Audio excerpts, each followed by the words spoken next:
In accordance with Section 5 of the Open Public Meetings Act, be advised that a notice of this meeting will be made by posting on the bulletin board of the town hall and forwarding to the officially designated newspapers that this meeting would take place at the Milburn Education Center at 7 p.m. on July 15th, 2025. Meeting details and the draft agenda were also posted on our township website. Please begin to say with the United States which stands one nation under God, indivisible, with liberty and justice for all. Roll call. Deputy Mayor Cohen. Here. Mr. Cosgrove. Mr. Sacamandi. Here. Mr. Stoller. Present. Mayor Romano. Here. Thank you. May I have a motion to approve the agenda? Mayor, before we do that, I'd like to make a motion to amend the agenda to consider adjourning the public hearing of ordinance 2708-25, the ordinance amending and supplementing the Township of Milburn development regulations and zoning ordinance, and therefore wish to move its consideration to prior to our first public comment period immediately after our reports. The reason for adjourning this hearing is because Committeeman Cosgrove is unable to attend tonight, and he was instrumental in working with me and Michael to come up with the provisions of the ordinance. It would be a disservice to Committeeman Cosgrove and the public if he is unable to respond to the public's questions on this ordinance or participate in discussions on this matter.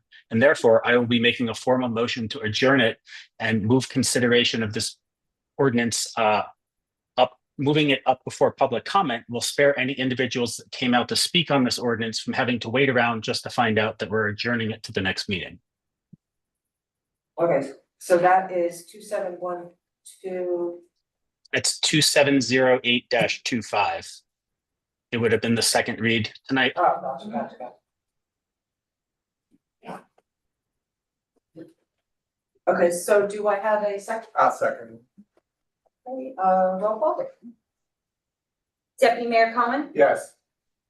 Mr. Sacamandi. Yes. Mr. Stoller. Yes.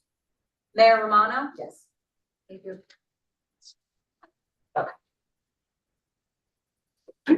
Now, Mayor, you're going to ask for motion and second on the revised agenda. Oh, so may I have a motion for the revised agenda? So moved. Second. All in favor? Aye. Aye. Thank you. Okay, may I have a motion to approve the June 3rd, 2025 Township Committee minutes? So moved. May I have a second? Second. All those in favor? Aye. I have Aye. a motion to approve the June 3rd, 2025 Special Township Committee minutes. So moved. May I have a second? All those in Second. favor? Aye. Okay, so we are going to do the Community Service Award next, and before I do that, I just want to recognize some former Township Committee members and mayors that are here. Former Mayor Maggie Miggins, former Mayor Tom McDermott, former Council Committee member Linda Silva. And that was it. Okay, so Jennifer Duckworth, would you like to come up and speak? Oh, wait, you should just.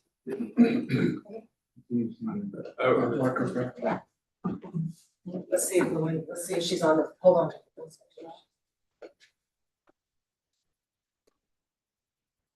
Do we know what the name is? Stephen? Hello? Steven, yeah. Can we turn the screen so people can see a little bit or? Let's see.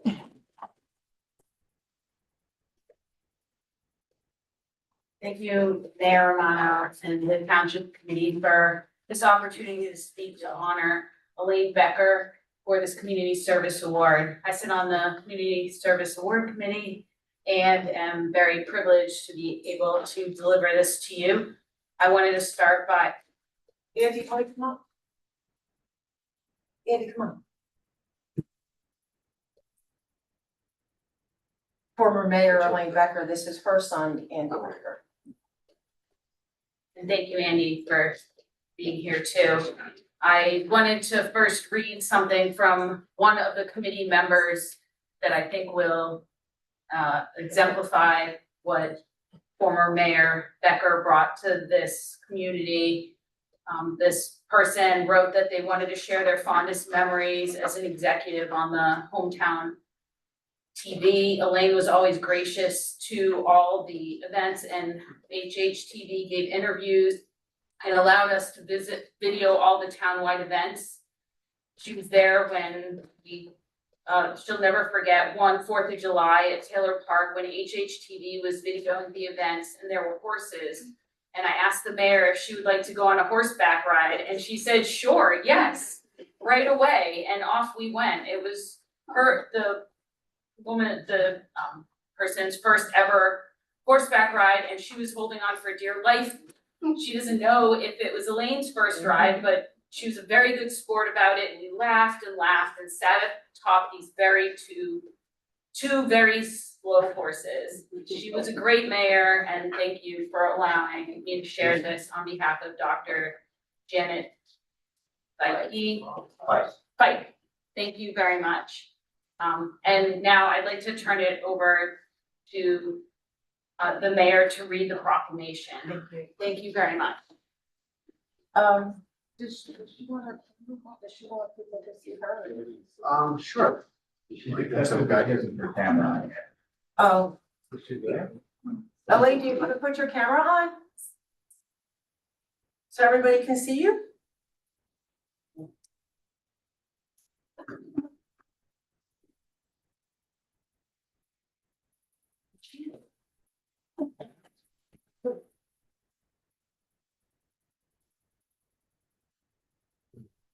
No? Yeah, Yeah, do you wanna come on?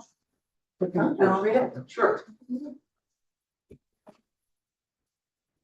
I've known Elaine for, at least 25 years. There you go, hello. And you, She ever was. since, There she is. school, here she is. Hi, Lane. Hi, Elaine. Whereas the Milburn Township Committee values the contributions of volunteers and volunteer organizations in the township and recognizes outstanding volunteers who reflect the giving spirit of our community.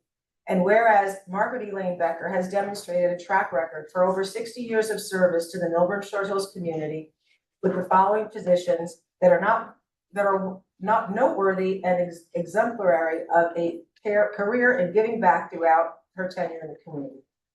Whereas the roles listed below just reflect some of her leadership roles and steadfast commitment to our community. Township Committee, 1992 to 2003, and Mayor from 1996 to 2000. Board of the Brookhaven Association, 1975 to 1977, President 1976 to 1977. Board of the Short Hills Association, 1977 to 1986, President June of 84 to June of 86. Glenwood PTA, Milburn Middle School PTA, Milburn High School PTA.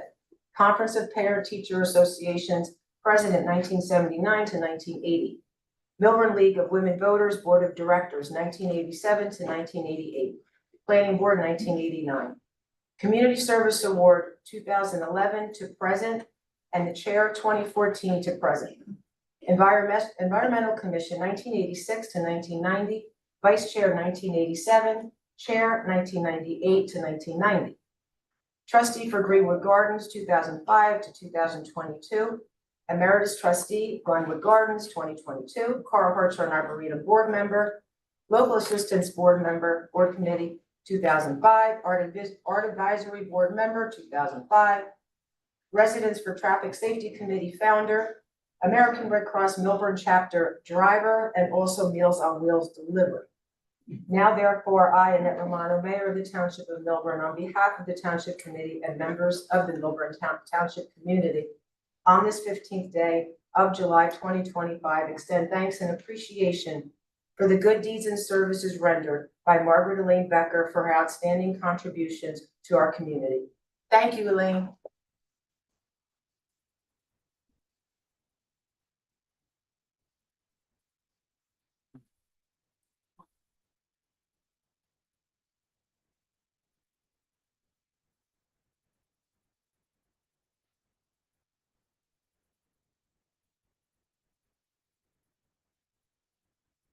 Thank you, Steve.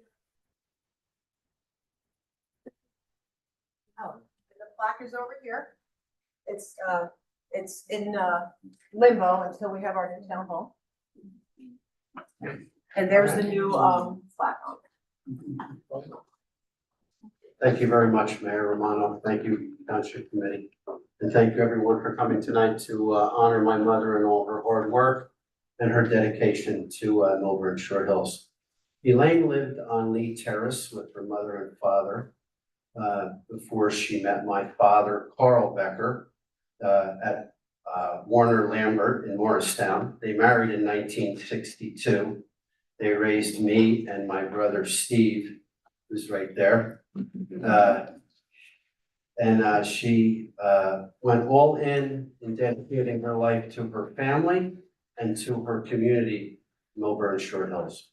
Working on many community issues and committees, she was mayor and stayed on in many different valued roles in the community for decades after she was mayor. Carl and Elaine Becker, my father, who rode the volunteered at the first aid squad for 42 years and drove the ambulance, committed his life to that organization. They loved this community. They loved the township employees, the police department, the fire department, the Department of Public Works, and all the residents. And on behalf of me and my family, my wife Laura, Elaine's granddaughter Carly, my little brother Steve, and all of her cousins, we thank you so much for recognizing all my mother's efforts. And this means very much to us, and we will always cherish this. Thank you very much. Thank you.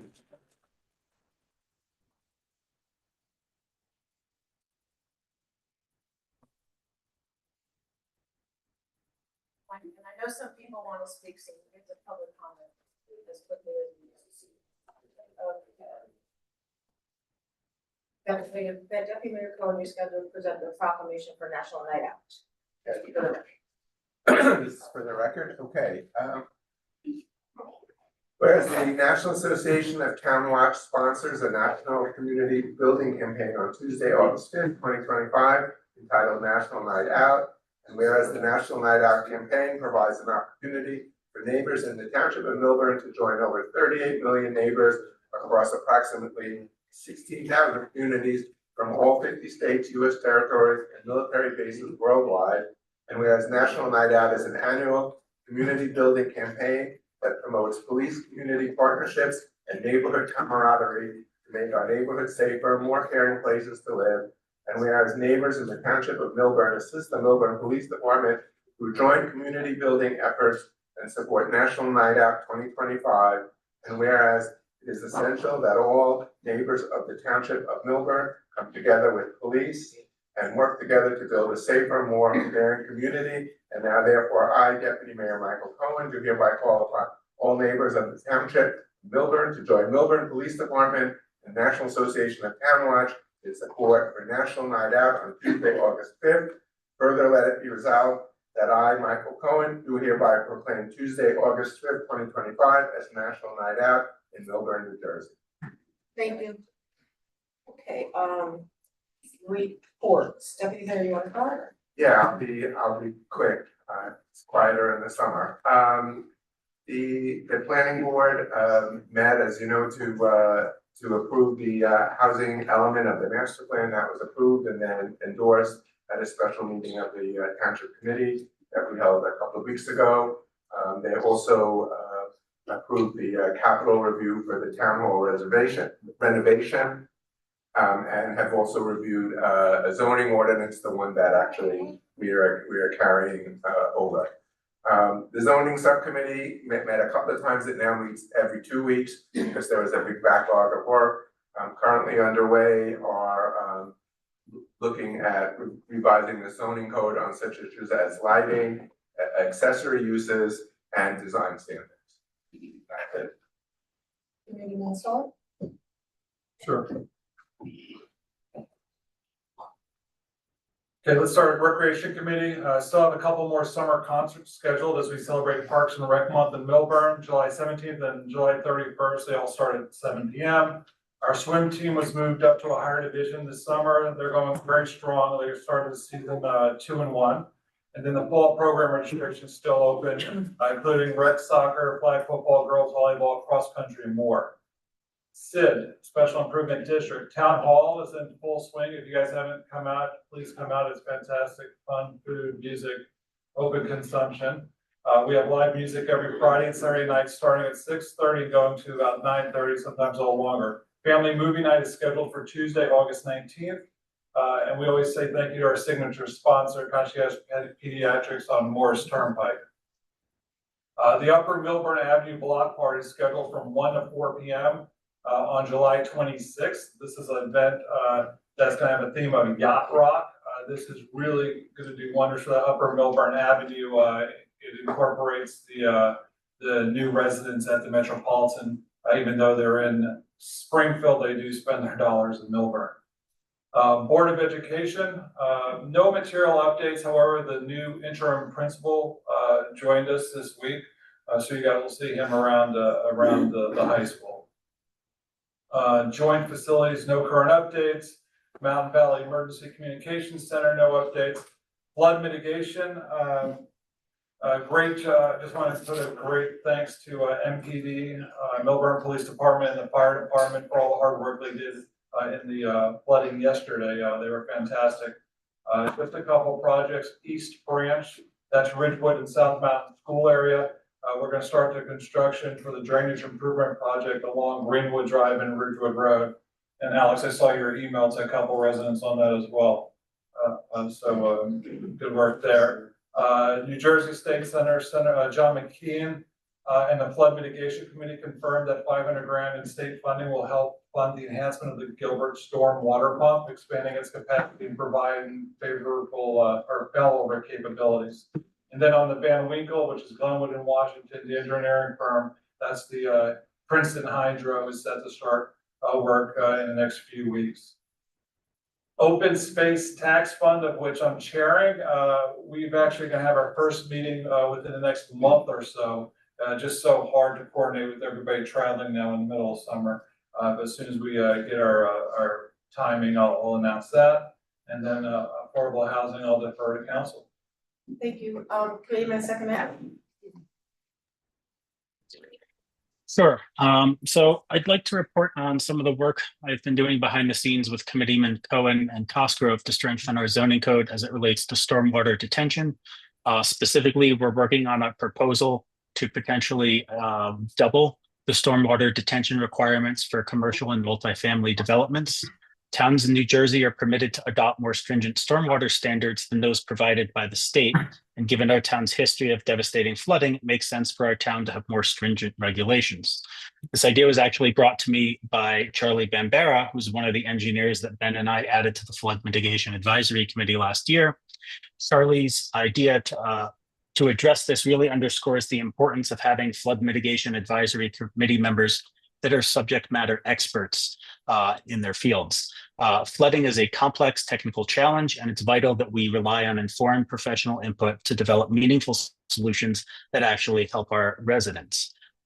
So I would hope Business Administrator McDonald, perhaps during your reports, you could give us an update on where we are at in terms of going before the state to have them review the potential changes to our stormwater code. So that would be helpful. And if you could give us a timeline as for when we might see a first reading of an ordinance, that would be helpful. For the Environmental Commission, tonight is the second reading of the leaf blower seasonal restriction. I've received many letters in support of this ordinance, and I encourage my fellow TC members to pass it later tonight. Michael provided an update on the planning board. And finally, I wanted to speak briefly about the $500,000 allocated by the state for our pump station.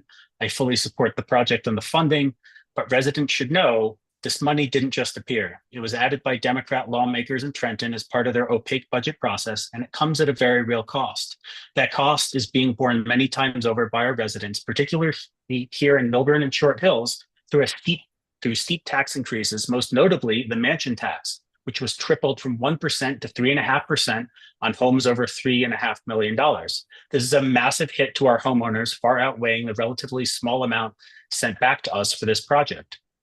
At our 4th of July flag raising, Assemblywoman Alexandra Palazzos Gill, who voted for these increases, was there for a photo op. I asked her why she didn't consider cutting spending instead of raising taxes. Her answer indicated that this was not a factor in her thinking. And then her husband, an Essex County freeholder, quickly ran over and tried to end the conversation so that she didn't have to account for her actions. Rather than inviting lawmakers who vote against our interest and calling their pork barrel scraps a gift, we should tell the truth. This is our money, and it comes at a steep cost, while Trenton Democrats mismanage funds by pursuing pet projects elsewhere. Since 2018, under Governor Murphy and the Democrats, the state budget has grown 57% from $37.4 billion to $58.8 billion.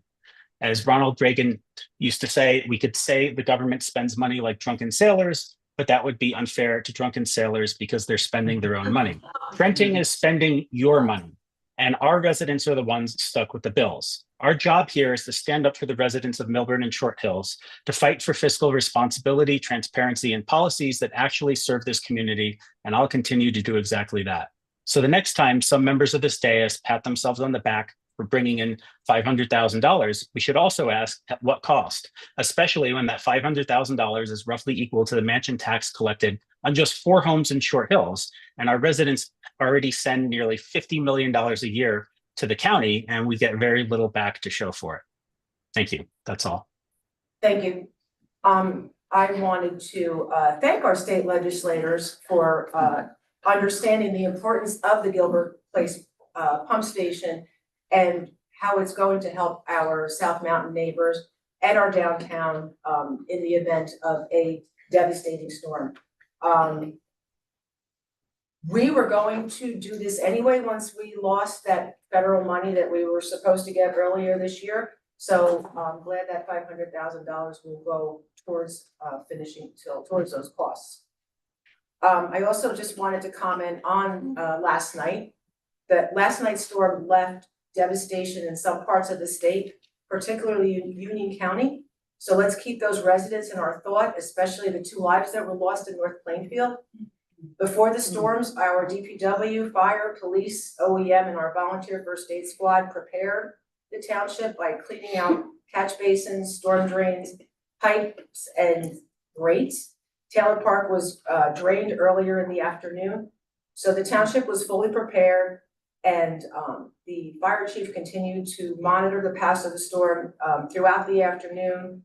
And I think by 8:30 last night, he felt that we were all clear and it was passing on. So I just wanted to give a huge thank you to everybody that helped out with that storm last night. And most of all, thank you for the residents that, you know, took the advice and stayed home and stayed off the roads because it was very dangerous for some municipalities.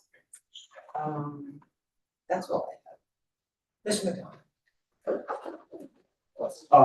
Just very briefly, the township's 2025 road paving projects are in full swing. Currently doing curb work and drainage work, and the list of those streets is on the township website under our project page. If residents are interested in looking at that, but the idea is that we'll be finished by the end of the summer with this with the 2025 roads, as not to impact schools. As it relates to the stormwater ordinance, we have engaged Mont McDonald to assist us in drafting that ordinance. It does require DEP review. I anticipate that we will have a first read or at least a introduction of that ordinance to the township committee by August, with the potential first read in the first meeting in September. Thank you, Mayor. I have no report tonight. Is there any questions from the committee? Thank you. So are we moving this up now? No. Yes. Yes. Okay. So the Can you all? Yeah. Go ahead. So, I guess, Madam Clerk, could you read ordinance 2708? What's that? It's by my side. Mr. Second, Andy has a. I'm sorry, I thought it was. Can I have the script, we'll get a script. I have the script, yeah. So if the mayor Okay. would introduce it as normal, I'll take care of it. Okay, so. Mr. Committee Ms. Second, you're scheduled to sponsor ordinance 2707-25. Right? I Can you present hear for me? cons- Yes. Yep, can you hear me? Yeah. Okay, so I present for consideration an ordinance entitled Ordinance 2708-25, ordinance amending and supplementing the Township of Milburn Development Regulations and Zoning Ordinance. I move that this public hearing and final hearing be adjourned for final hearing and final passage on Tuesday, August 12th, 2025. Please be advised that the public hearing of this ordinance will be held at the Milburn Education Center located at 434 Milburn Avenue, Milburn.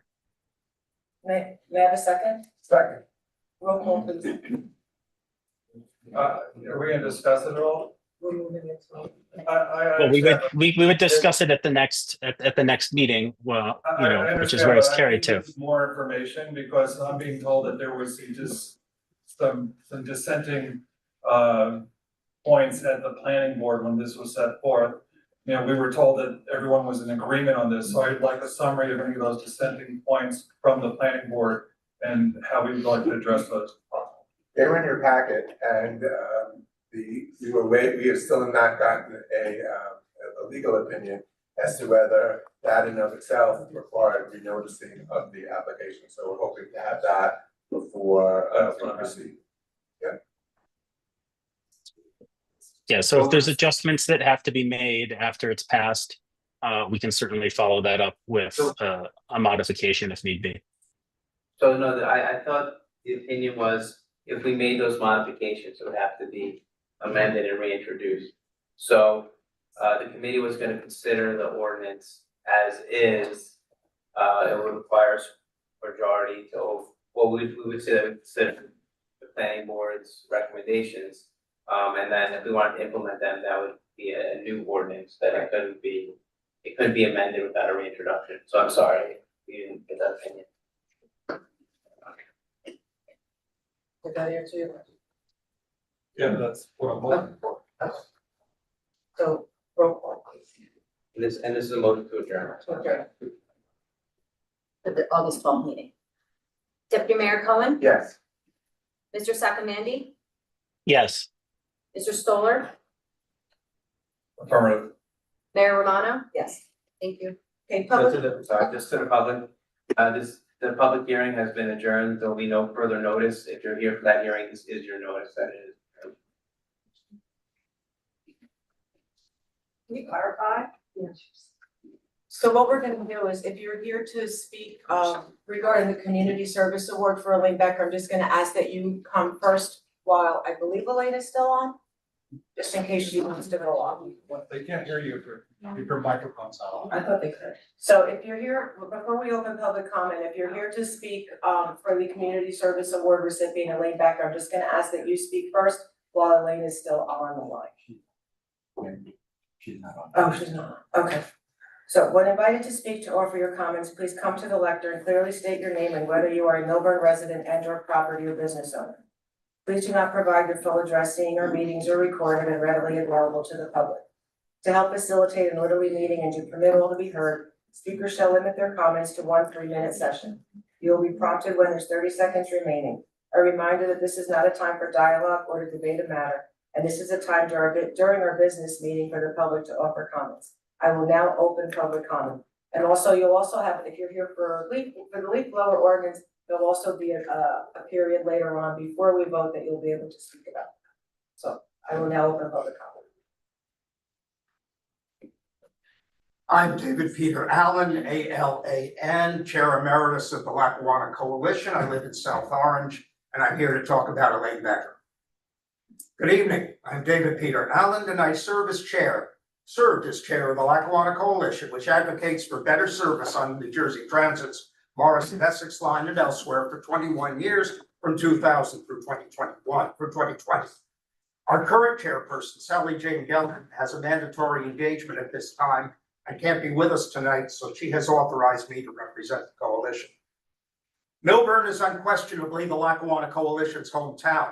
The organization was founded here as the Milburn Commuter Coalition when our rail service was in crisis before New Jersey Transit was founded. When the Milburn founders expanded the geographic reach of the organization, It became the Lackawanna Coalition in April 1979.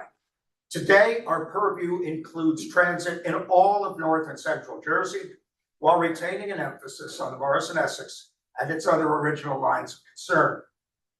I came on board in April 1998 after Jim Lurie, who had served this town in many ways, had been coalition chair, died after a 50-year railroading career and another 19 years as an advocate for trains and for Milburn.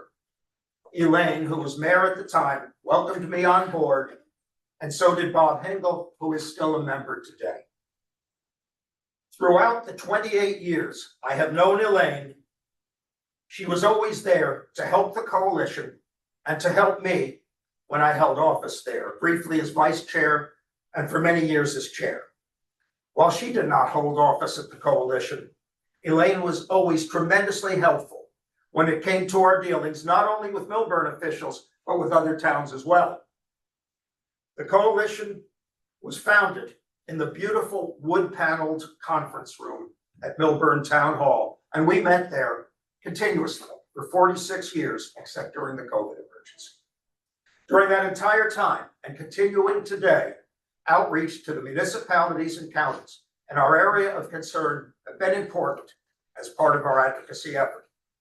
Through her knowledge of how towns work and her contacts with other municipal officials and through the New Jersey League of Municipalities, Elaine had the expertise to help our outreach be effective as possible, and she was always ready and willing to help improve that outreach. I'm going to modify my statement with one sentence.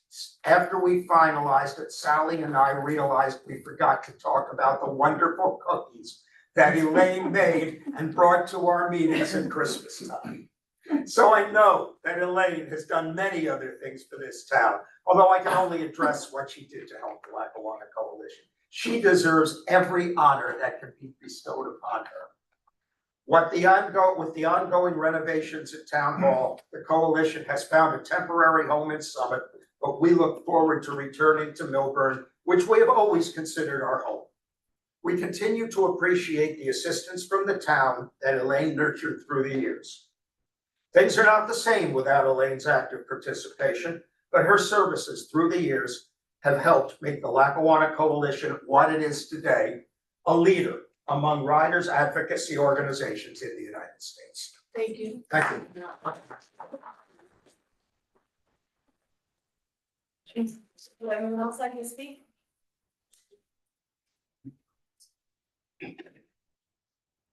Evening, Jamie Cerudo, Short Hills resident, lifelong, and speaking of lifelong, the Cerudos and the Beckers do go way back.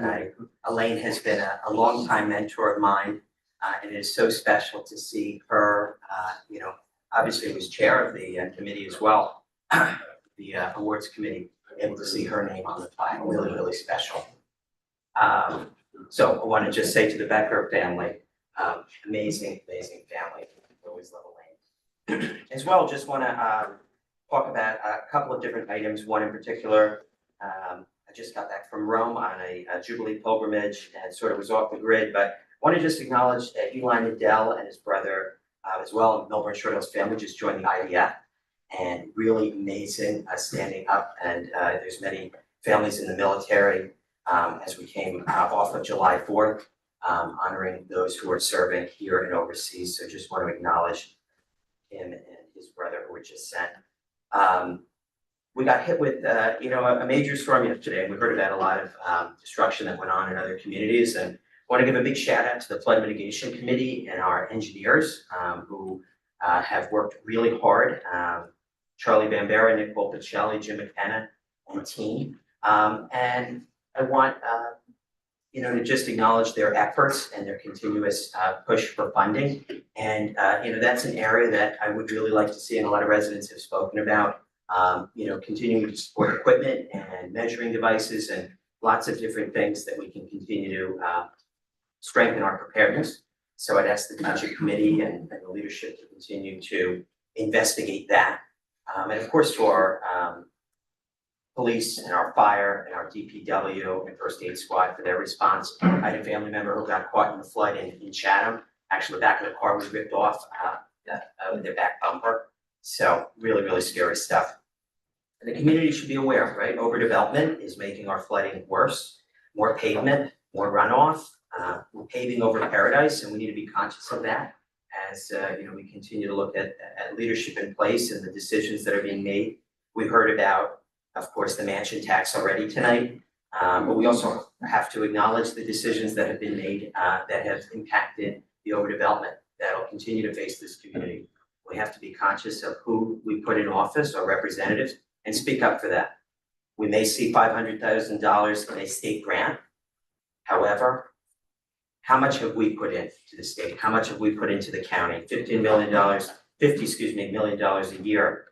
And where's our return? We need to support our flood mitigation efforts and push things to the forefront. Just want to call out the support of Frank Saccomandy and Ben Stoller to put actual engineers on our committee. Thank you very much. And thank you, Elaine, for your service. Stephanie Malliot, Short Hills resident. I just want to say, a lot of people don't realize what Elaine Becker did to make sure that we didn't have a Stop and Shop in the middle of our town, where basically on Milburn Avenue is going to be the back of the store and the loading dock. She led the charge for over 27 years to prevent that, and amongst all the many other things that she did were fantastic. That stands out to me. So I just want to thank her. So she's kind of happy, but acknowledge somebody who was a dedicated and selfless volunteer and a model for all of us. Thank you.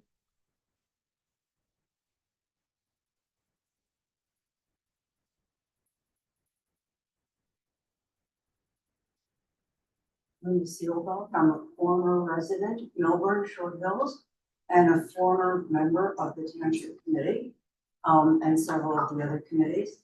I had the pleasure of serving with Elaine, and I don't believe I've known a more dedicated, thorough person.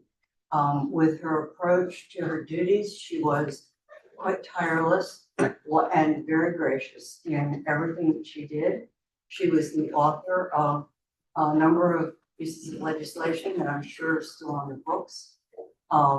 She would have hours for the residents to talk to her. She was really an excellent public servant, and it was my pleasure to serve. Thank you.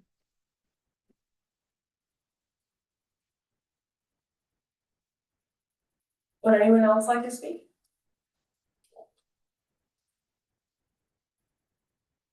Hi, my name is Tom Belote. I'm a resident of downtown Milburn. I know there'll be time for this later, but if I may speak about the leaf blower ordinance.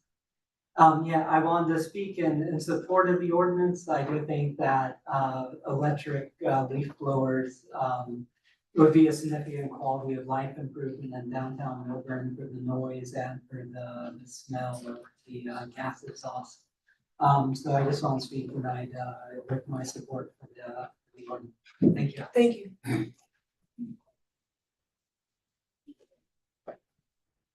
Anyone else speaking for Elaine Becker? I'll wait until I got. Speaking to you.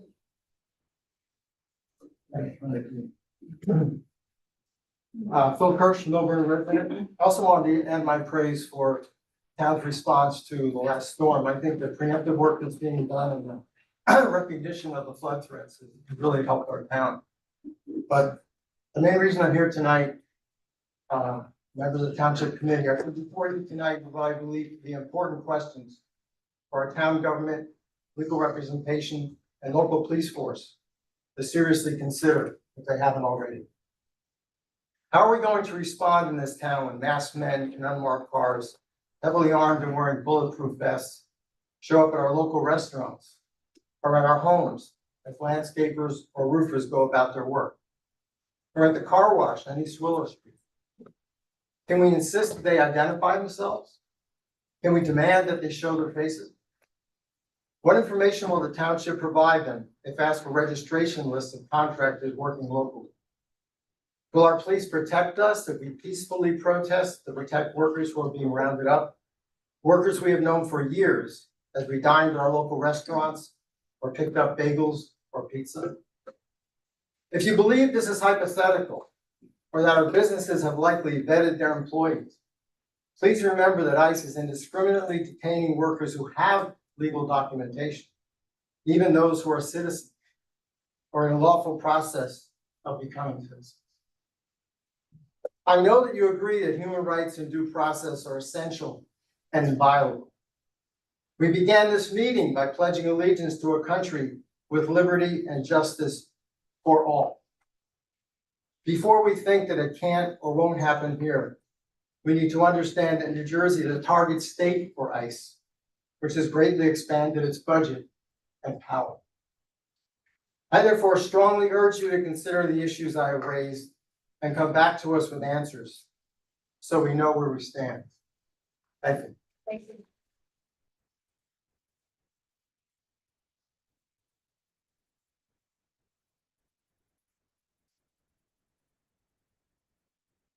Judy Christian, Milburn resident, and Phil had sent me a version of his statement, which he has revised somewhat, so some of my comments don't apply, but I'm here to add to and comment on Phil's statement, which he sent to me before this meeting, and as he knows, I support his intent, but I didn't necessarily support the original tone of the statement, which I found confrontational.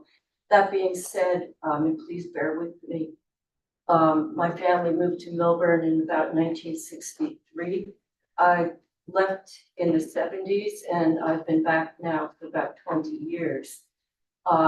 When we were young here, my sister asked my father if we could join the little tennis club down the street so she could learn to play tennis, and his response was that we do not join anything that excludes people.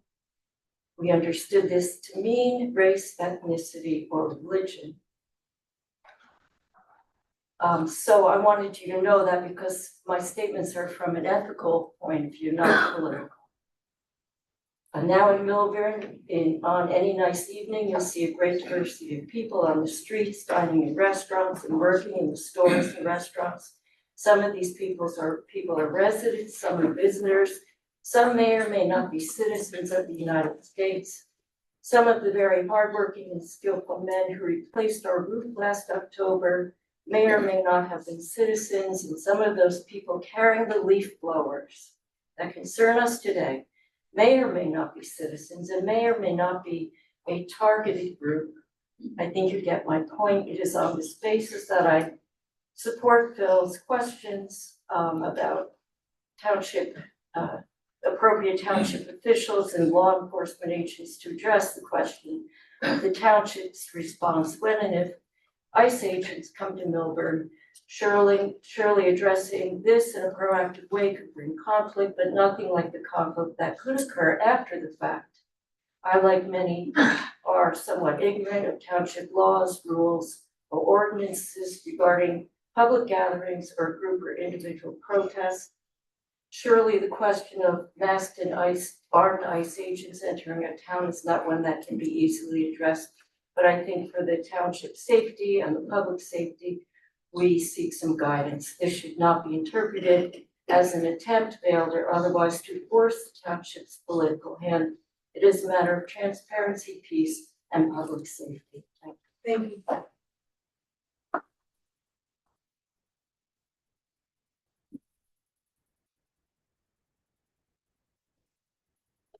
Hi, good evening. My name is Leena Chavar. I'm a resident of Short Hills, and I'm here on behalf of my son Arjun Jain, who is a MHS student right now. He couldn't be here tonight, but I'm proud to speak on his behalf. I'm here to speak to support the GLB ordinance. So as part of the Ed Foundation STEAM contest, Arjun did the research on GLBs and their environmental and health impacts. And he came out thinking convinced that they definitely need to be banned. And when he learned that a township is working on an ordinance, he even wrote an op-ed in Tab Into to express his support. So he couldn't be, as I said, he couldn't be here tonight, but we are thankful that you had a preliminary yes. You voted a preliminary yes for that. And we hope that you will pass the ordinance today, not just for us, but for young people like Arjun who have spoken up. They are asking us to leave them a cleaner, quieter and healthier world, and we owe it to them to pass this ordinance. Please, vote yes today. Thank you. Thank you.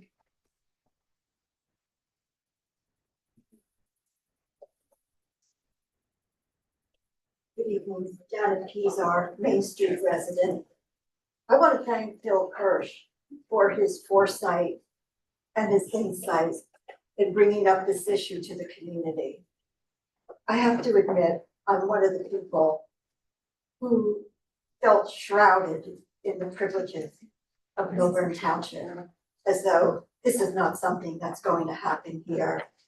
It really opened my mind and it created a fear in me.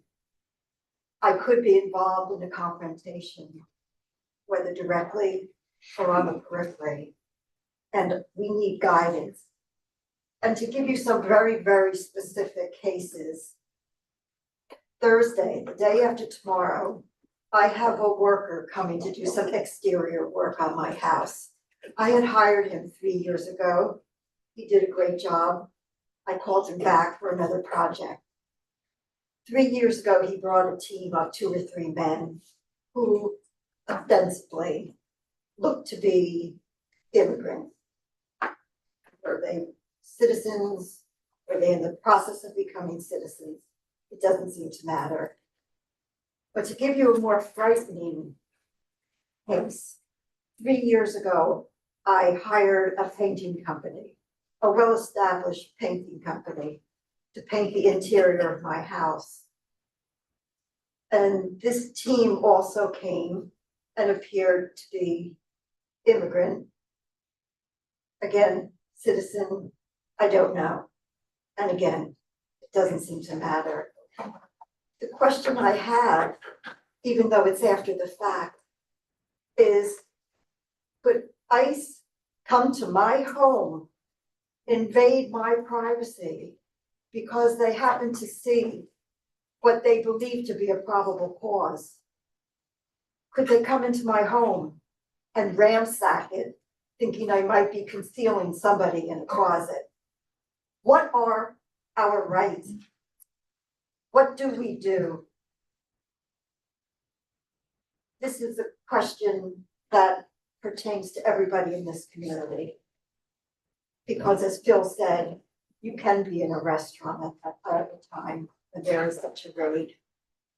So I want to thank you for your attention to the matter in advance and to say, please give us some guidance. Thank you. Thank you.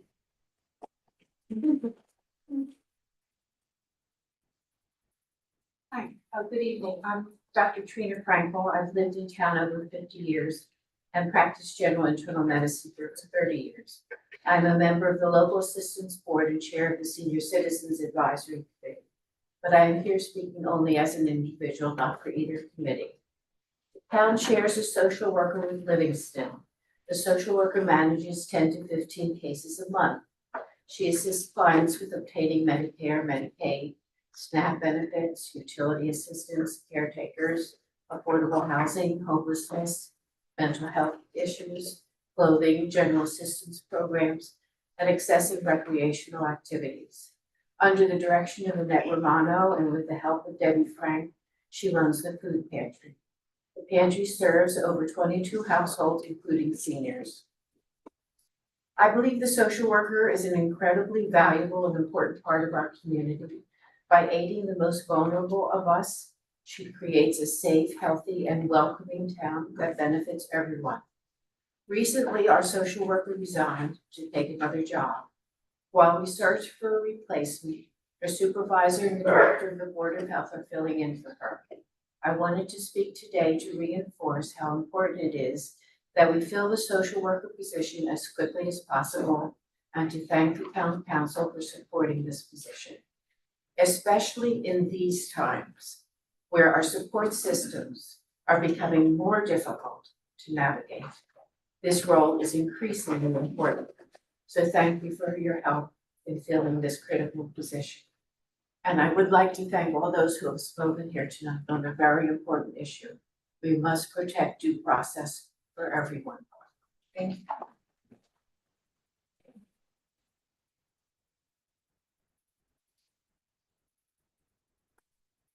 evening. Kenneth Gerard, I've been a resident of Short Hills for 35 years.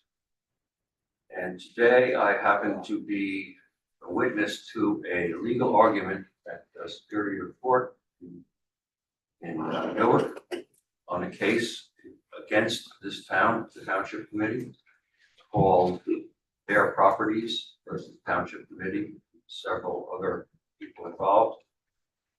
And the argument on various motions went on for quite a while. But the attorney for the town, or the Township Committee,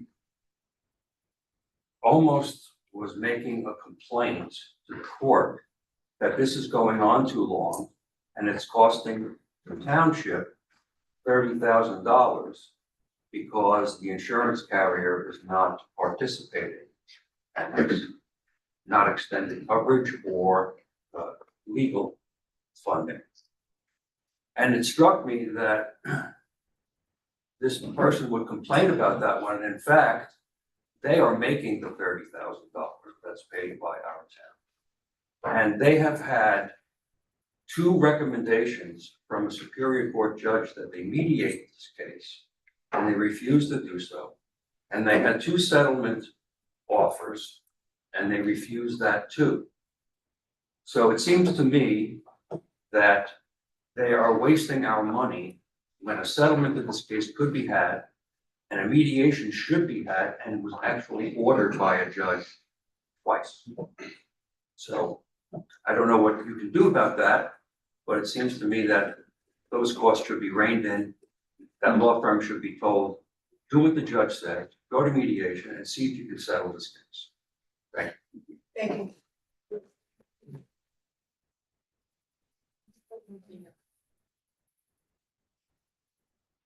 Anyone else? Yeah.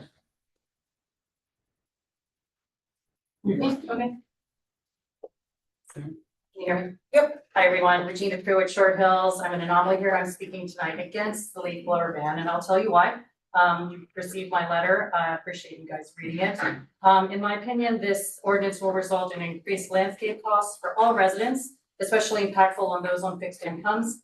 The ordinance will also be a substantial manpower burden to hardworking small business landscapers whose ability to maintain multiple properties per week will be significantly hindered.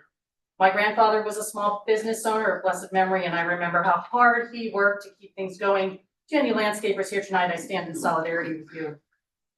Batteries are not truly eco-friendly, and the energy to charge them comes from burning fossil fuels. The proposed ordinance represents a well-intentioned effort, but it only replaces one set of environmental concerns for another. The environmental gains are nullified by the fact that landscapers will need to recharge batteries via gas-powered generators brought into our neighborhoods. Lithium batteries and their charging are known fire and explosion hazards. Battery manufacturing depletes mineral and water resources throughout the world and creates toxic contaminants. Used lithium-ion batteries end up in landfills, creating hazardous waste. One important item missing from the current version of this ordinance is the ability for residents or their landscapers to use gas-powered leaf blowers under certain one-off circumstances. I'll briefly tell you, one summer, my lawn company put down granules of pesticides in the backyard. I have a small dog who eats those. I did request my landscaper to blow those granules away and used his gas-powered leaf blower because that was efficient and powerful. And I was grateful for that opportunity. Under this ban, the way it stands now, I would not be able to do that. Currently, the only provision for relief from this ban are emergencies and permission from the mayor. I respectfully request that you add a provision to the ordinance allowing homeowners the capacity to utilize the best machine to clear heavier debris under certain needed circumstances.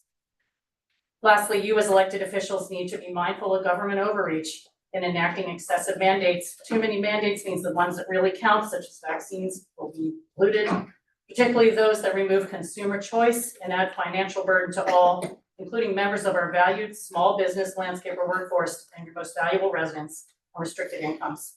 I urge you to vote no on ordinance 270725, as this ordinance creates more problems than it prevents. Thanks for your time. Thank you. Good evening, my name is Jeffrey Bell. I'm resident in the poet section of Fort Hills. First, I want to echo all the praises for Elaine Becker. She was a major influence and inspired me to get involved in local activities. There was a court hearing today, but there was never a report given to the public what happened today. The judge denied the motion to restrict my access to the Township Committee. Before each meeting, I submit a heads-up memo regarding questions, and I'm now going to proceed. He asked me never to speak about the litigation, but I can talk about items that are on the agenda, such as the bill list. I hope the public is starting to look at the bill list, because there's payment to the city attorney in excess of what they approved as the cap. That's one thing. Also, tonight we're going to be approving an agreement or union agreement with FEMA. What are the terms? I think the public is entitled to know what the basic terms and what we're agreeing to. There's nothing about approving an action compliance plan, because we're not getting a clean audit this year. How come that action compliance plan was not attached to the resolution? When we talk about transparency, we talk about due process. We're all entitled to due process. I've been standing up here for years asking about transparency. Today, we're creating a trust fund for replacing planting trees. I'm all for that. However, the question is the method of approval. Resolutions are used for something that for about 1 year. This is going to be a long time ordinance that's going to be a trust fund, I believe, that has to be created by ordinance. As my typical time, I asked that my questions that were emailed to the council be attached to the minutes so that the public sees some of the questions I'm asking before. As to later on, the leaf blower ordinance, an appellate division opinion came out yesterday, talking about, I've been coming to these meetings for years. I'm not sure whether the seasonal leaf ban is a noise ordinance or noise nuisance ordinance. That was addressed yesterday by the appellate division when they upheld finding an action of a different municipality void. If this is a noise ordinance, we should have a limit as to decibels. So we know whether it's a gas blower or electric, if they're all exceeding the decibels. I don't know if that was considered, but I think we should look at that. Thank you. I'll be back later. Thank you.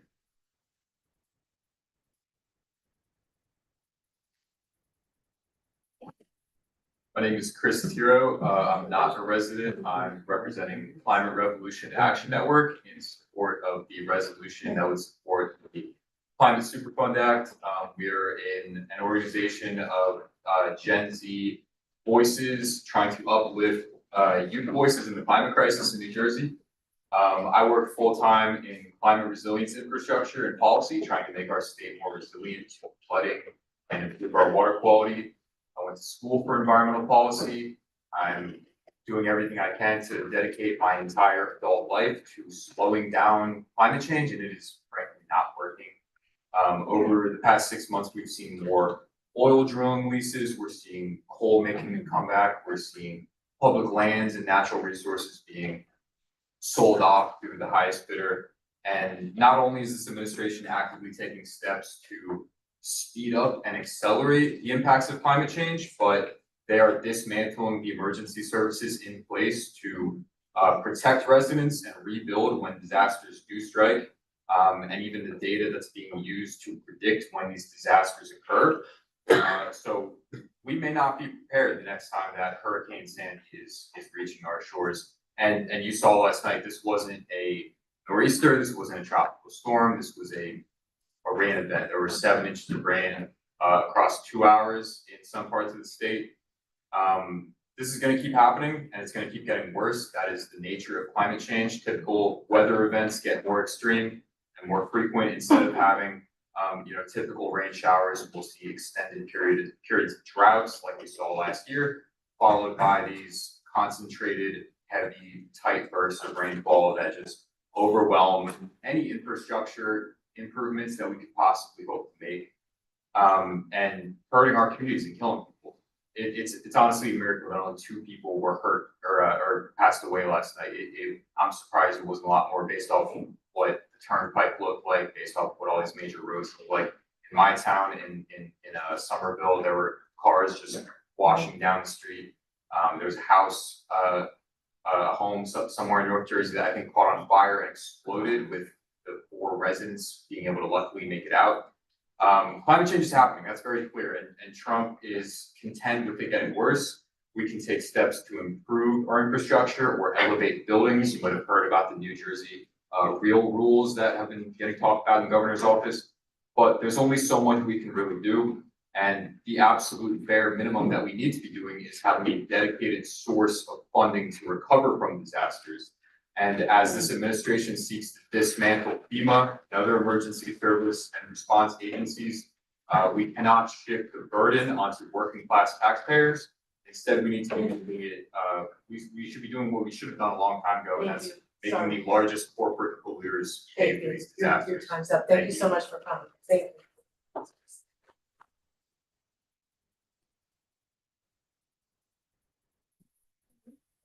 John Baxter, Public Drive, Sheffields. I'm speaking tonight in opposition to the leaf blower ordinance. And my primary objection is that there really is no scientific basis for the ordinance. I'm not going to go into details. I've spoken here on several occasions. I've sent several lengthy communications to the Township Committee outlining the science that's not behind the ordinance. I think it's unfortunate the science has been consistently and persistently misrepresented by members of the Environmental Commission. It's a shame. I think had we had a more objective discussion, we could have considered options that may well have served the town better. In particular, as several people have mentioned, a noise-based ordinance which would address the primary negative externality of the blowers, which is the noise. The other claims about the emissions just don't hold up to scientific scrutiny. And unfortunately, by banning gas engines altogether, we're going to increase costs to Melbourne residents. We're going to really increase operational headaches for our landscapers, which kind of got ignored in all of this, for really no additional benefit. So, as I said, I don't want to go into any more details, but I do wish to speak against this. To address the pervasive disinformation on the topic of gas leak blowers, I'll be putting up a website, a registered domain name, leakblowerfacts.com. You'll be able to go there to get a summary of all of the common claims that are made about gas leak blowers, and then the actual facts, which are supported by the underlying science, and they do not support the claims. So finally, I just urge the committee to vote against this ordinance, and thank you for your time. Thank you.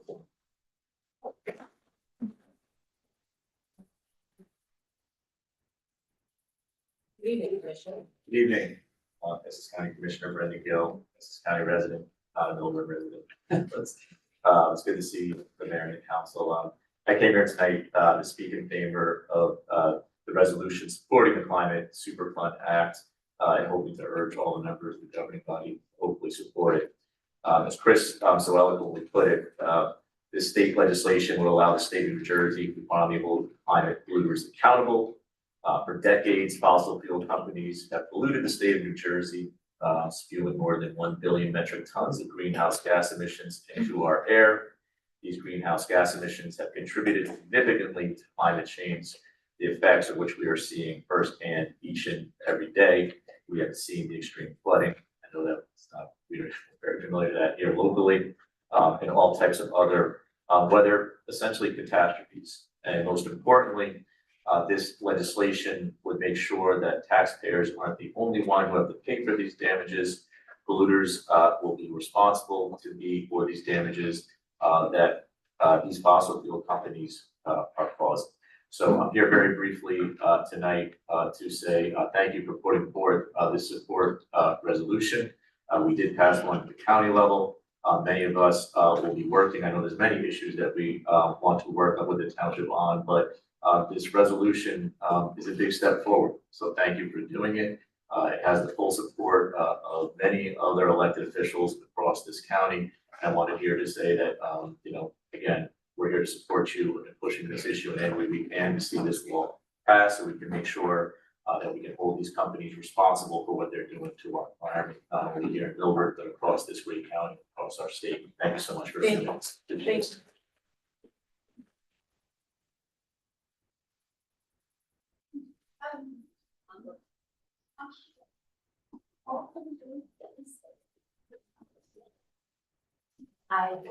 Thank you for, allowing me to speak. I'm going to be speaking about this, council committee resolution that has to do with the new rules for houses.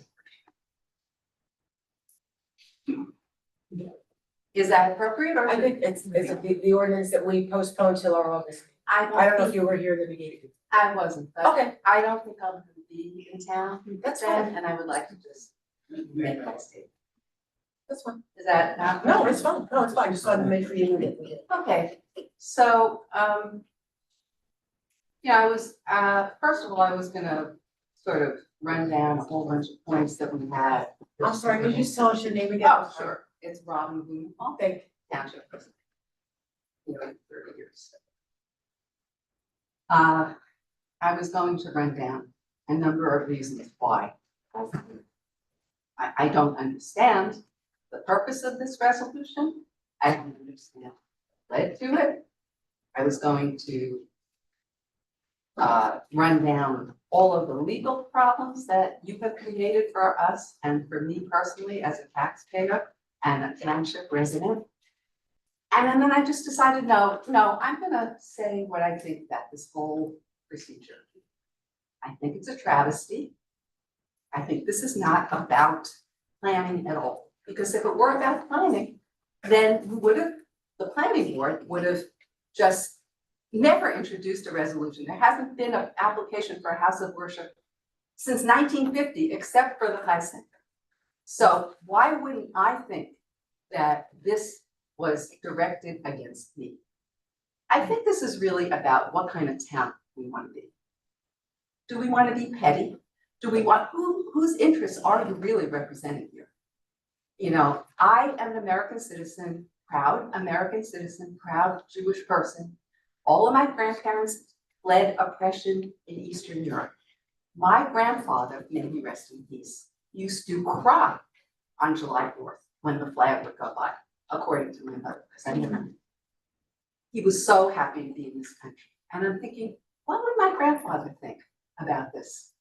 My grandmother had to be hidden twice by Gentile neighbors from pogroms in her town in Russia. I'm thinking to myself, with this kind of township committee, what would you people do if God forbid something like that happened? Would I be even safe in my town?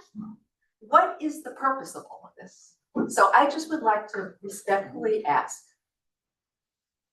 to please consider what kind of town you really want this to be. Because after all of these 30 years of trying to get an established Orthodox synagogue in this town, I really am having lots of second thoughts about wanting to live here. So thank you for listening to me. Appreciate it. Thank you.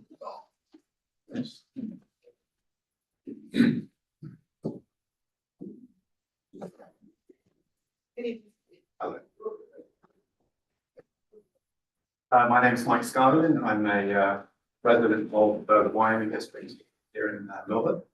And I support the ordinance to restrict the use of gas powered roof blowers in this town. I believe the proposal is fair to residents and to landscapers. And if approved by the Township Committee, I believe it will improve the quality of life in our town by cutting back on noxious smells and unacceptable level of noise. I would like to remind everyone that this is not a ban, it's a restriction, a seasonal restriction. I'd like everyone to bear that in mind.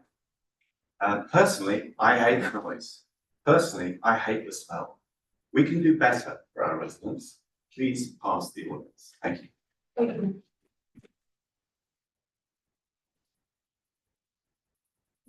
Anyone else wish to speak? Going once, going No, twice? Yes. I'm here. I'm Ellen Burke. Good evening, Christine Best, Milburn Township. I'm just going to speak on the leaf blower ban.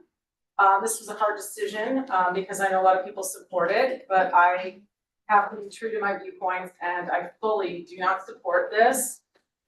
I just saw quite a number of people say some very meaningful things about being humane with immigrants and the ICE roundups, which are quite horrifying in Los Angeles.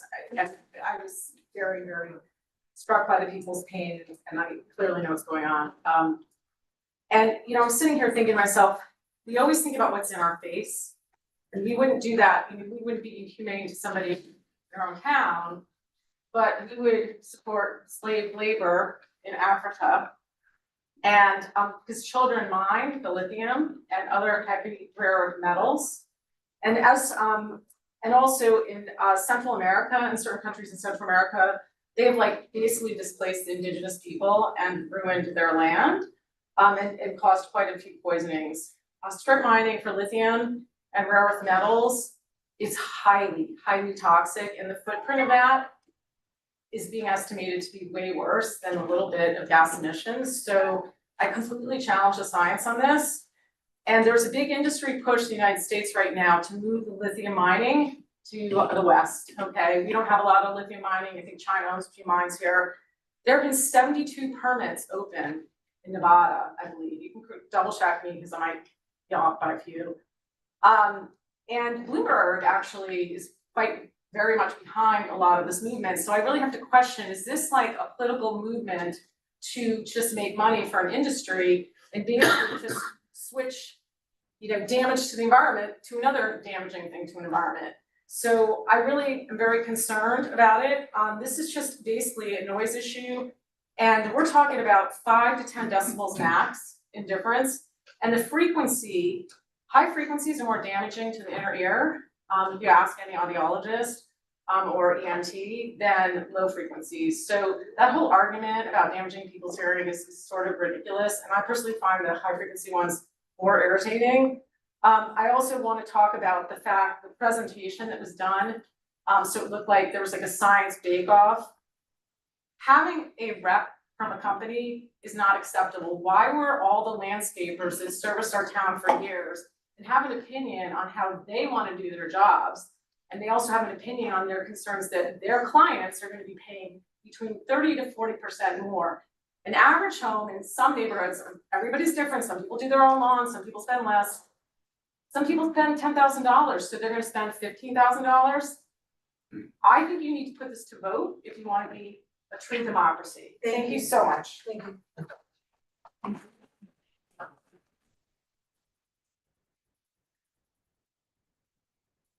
Good evening, I'm David Jacobs. I'm a 19-year resident of the township. I've spoken before.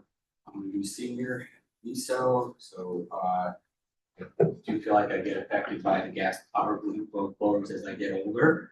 I also work from home, and I do support the seasonal restriction. I do want to thank also the township committee from last month when they all supported moving this forward. I'd also like to thank the EC for developing a truly inclusive plan. They reached out to many people and created a reasonable compromise that allowed for a seasonal restriction. This was not something we did overnight, and I know it goes back many years. We've talked about this for quite some time. I was part of an organization a long time ago that was involved with this. So it isn't as though we're launching this on anyone. It's been discussed, and if anything, we've benefited by learning from many communities and having a lot of discussion. I'm going to assume we're going to move forward, I hope. And I move forward with one piece of advice, hopefully, that if we move forward, that the focus of the township and the EC should be to create an effective outreach plan for the township residents and for the landscapers. I think there's a lot of misinformation that can happen with something like this. And I think it's upon us, township, EC, to really develop something that can inform people about what's happening. Because I think when we realize what's going on, it's a very simple idea, a reasonable idea with a potentially good quality of life solution. So I thank you and appreciate your support. Thank you.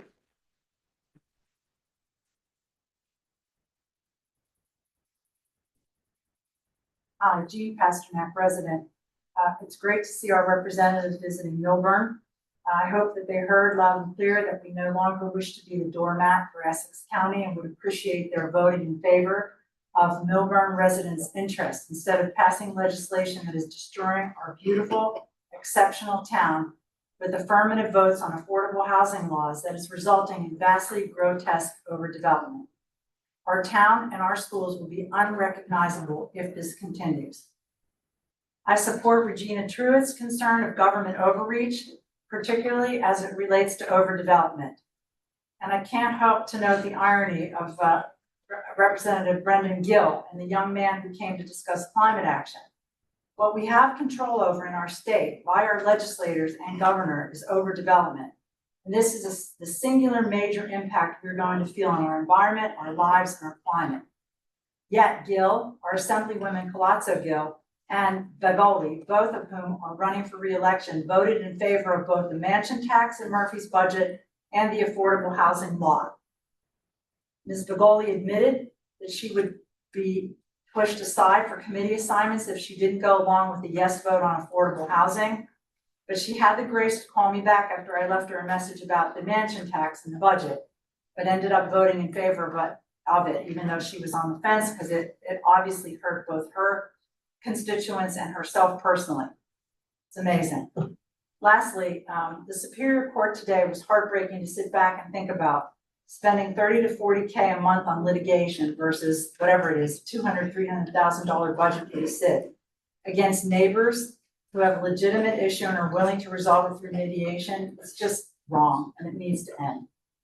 Lastly, on a good note, I want to also recognize Elaine Becker for all her years of service on the Republican committee in town. She was a mentor to so many of us and she really made a difference. So thank you, Elaine. Thank you.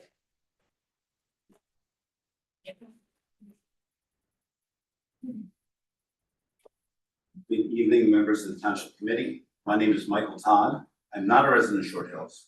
My family businesses have been caring for properties in this community for nearly 50 years. We've walked these driveways, maintained these gardens, and built long-standing relationships with many of the families who call this town home. I'm here tonight to speak from the heart and ask you to reconsider the proposed seasonal ban for two-stroke gas-powered blowers. This season has been one of the most challenging in recent memory. With relentless rain and unpredictable weather, we've lost countless working days. When the sun finally comes out, at times on a Saturday, our teams are doing everything they can do to catch up. I know weekend noise may not be a deal for some, but for many of us in the trades, weekends are when we finally get the job done. We don't have the option to wait for perfect conditions. These hardworking people, men and women, take pride in the care they give to this community landscapes. They clock out at 5 or take rain checks. They work in the heat, in the mud, and yes, sometimes when it's inconvenient for others, because that's what it takes to keep properties beautiful and safe. And with all the rain we've had, the properties are soaked. Grass clumps, walkways get slick, and we're left with no choice but to clean thoroughly after each visit.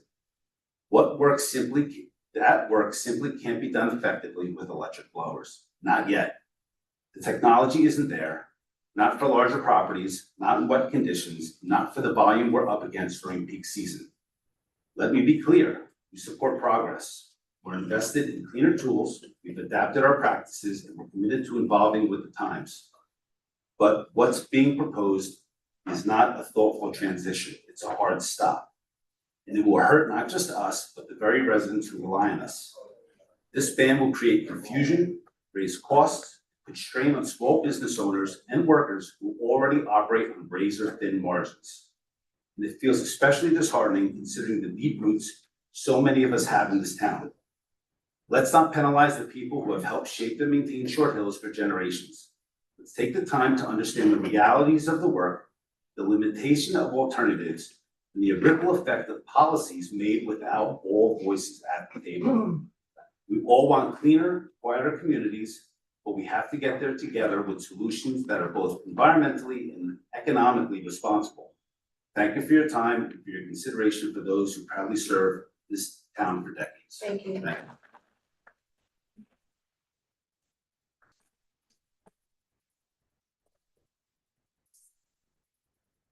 Hello, my name is Bob Sachi, the owner of Discovery Landscaping.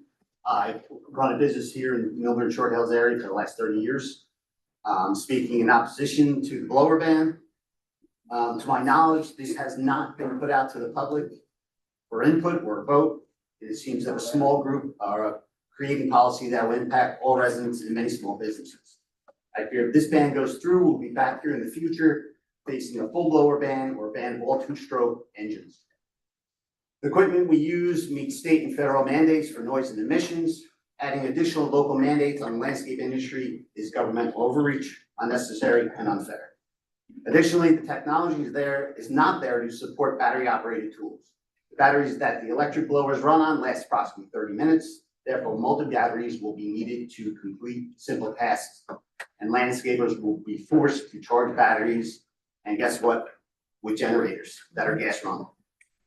Charging the batteries, in my opinion, that cancels that itself out. Furthermore, these batteries have a shelf life and cannot be recycled. They must be replaced. They cannot be charged in hot and cold weather, and creating more of a burden on the people that keep this town beautiful, including. There'll also be added costs to purchase machines and the batteries and the generators, which we will be forced to put on residents of Short Hills, Milburn. Thank you for listening, and I encourage you not to pass it down. Thanks.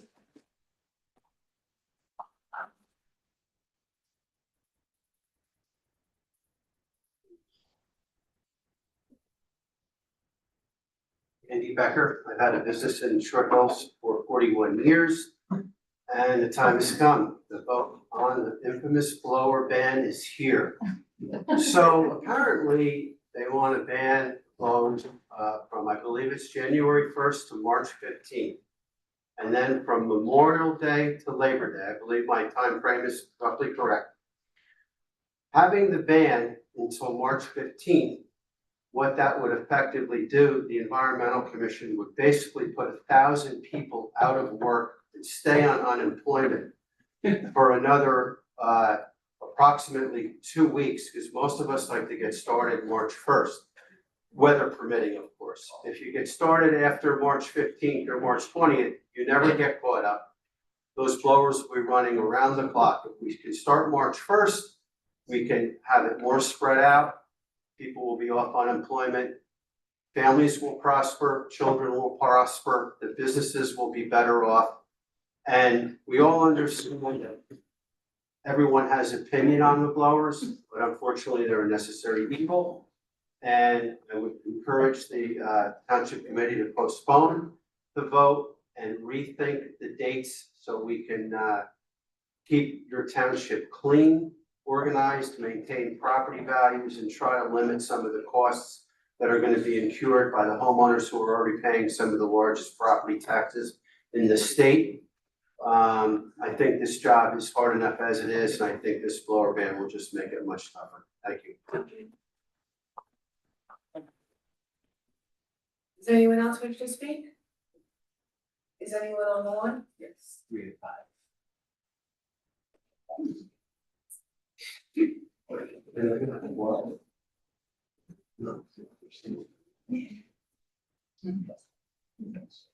I'm sure it belongs. Where?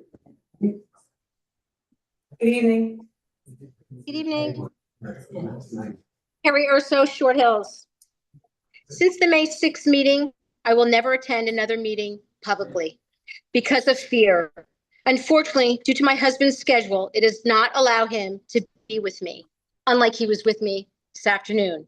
Which brings me to, I attended the consolidated Bear property trial this morning, which brings me to the arguments made by Attorney Cantor, that this lawsuit is costing thousands of dollars. Sadly, I ask the following. Why is this body continuing to litigate and ignore Judge Moore's 2 strong recommendations to mediate? Why was my husband's settlement offer from October 2023 not considered by this body? Why was our attorney's May 7th, 2024 settlement offer denied out of hand without a counter offer? Contrary to Attorney Cantor's comments this morning, brings me to page 59 in your audit. Township of Milburn, notes to the financial statements December 31st, 2024, 2023. It states in number 11, contingent liabilities, letter D, litigation. The township is involved in claims incidental to its operations, which has been referred to and are being handled by the township's liability insurance carrier. No claims are in excess of the insurance coverage. Who then is covering the expenses for Bear 1, Bear 2 litigations? Is the JIF insurer covering the litigation expenses, or have they denied coverage? Is it an incorrect statement within your audit? The public and the taxpayers have the right to know.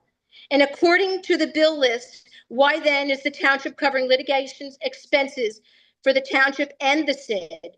It appears that all legal fees for the 6 defendants in Bear 2 litigation, which has been consolidated, are also being paid by the township. Why? We deserve answers. And lastly, it warms my heart that former Mayor Elaine Becker was recognized this evening for her tremendous commitment to this community. I personally have learned so much by her wisdom. I could only hope to grow up to be a fraction of the woman she is, a true townswoman. God bless you, Madam Mayor Becker. We love you. Have a great evening. Thank you.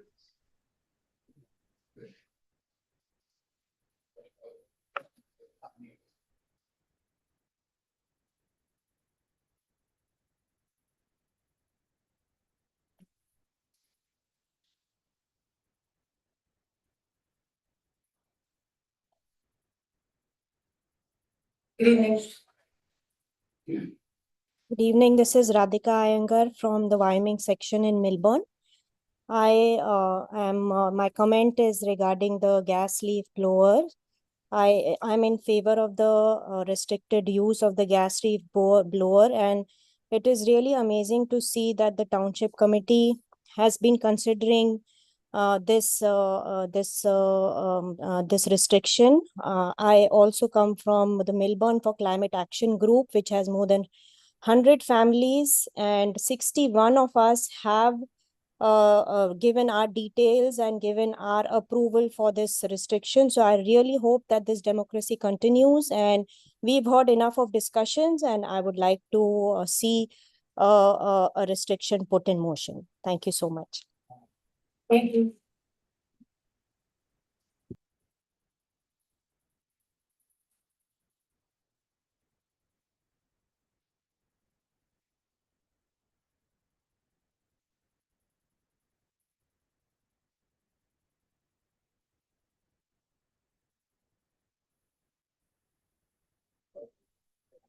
Good evening.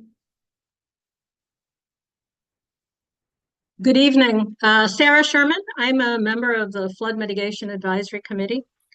First of all, thanks to the OEM for their work last night, and also to Committeeman Stoller and Mayor Romano for driving around and keeping very nervous residents informed of what they were seeing and taking pictures, Mr. Stoller, and letting us know what was going on. One of our recent concerns has been about timely alerts in events like this. And I believe that this week the township on its website really pushed out an effort to get people to sign up for alerts. And I think that, that has made a difference. I also want to talk about the composition of the Flood Mitigation Advisory Committee. I've been on since its inception, and I just want to remind people that we serve at the pleasure of the Township Committee.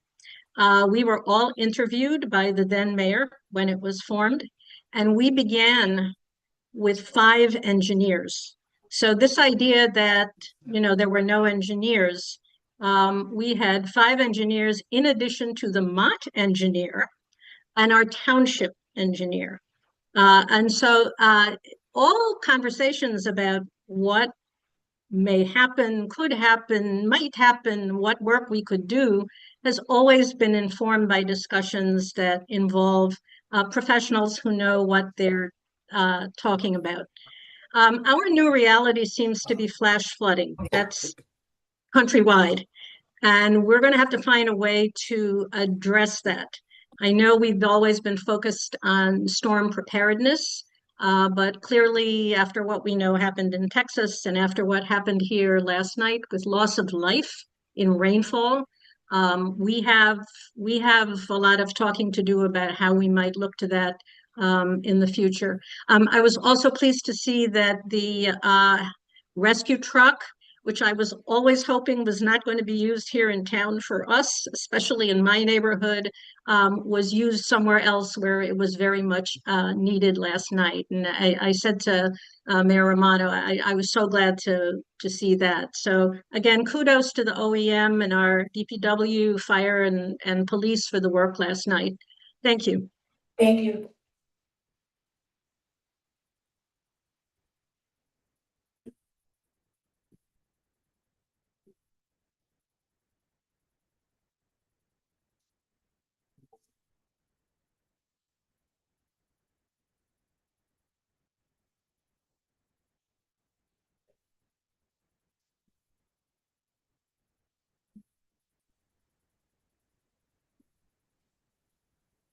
Good evening.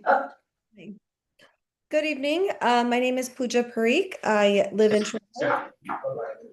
First, I just want to thank our police, our fire department, DPW, our volunteer first aid safety squad for all of their work and service, especially during the storm that occurred yesterday. Their work is essential and, they deserve to have infrastructure that supports it. Where I live in a no flood zone. Now, shortly after moving into my home, my basement was flooded twice. So I'm very familiar with what may seem like not a big issue or a little bit of water flooding can, be detrimental for many people. At that time, it was Ida. That was the one that really severely flooded our basement. We almost, had to secure new homeowners insurance. We almost left it. It drove up our cost. And as new first-time homeowners, that was quite distressing to see. So what happened last night was only 4 to, I think, 6 or 7 inches of rain, but it was significant. I was starting to see the water pooling up again. I saw a lot of flash flooding. I know a lot of neighbors in my part of town, were documenting and witnessing what was going on. Manholes were blowing out of the floor, of the ground, of the road. And there was a lot of flash flooding going on by the Short Hills train station. So these are things I think that really kind of demonstrate the impact that this storm, and it wasn't even comparable to what we saw with Ida or Sandy. But, what I saw though was that the township kind of defined it as mostly being, roadway and poor drainage flooding. And I think that minimizes the experience and what residents actually experience. I mean, I'm terrified to think about what could happen if we have another Ida or Sandy. I don't think we're prepared, and I think we need to invest as a township. We need to invest in our infrastructure and make sure we commit to some long-term planning and support the efforts that are being done to actually effectively make sure that we're using all of our resources.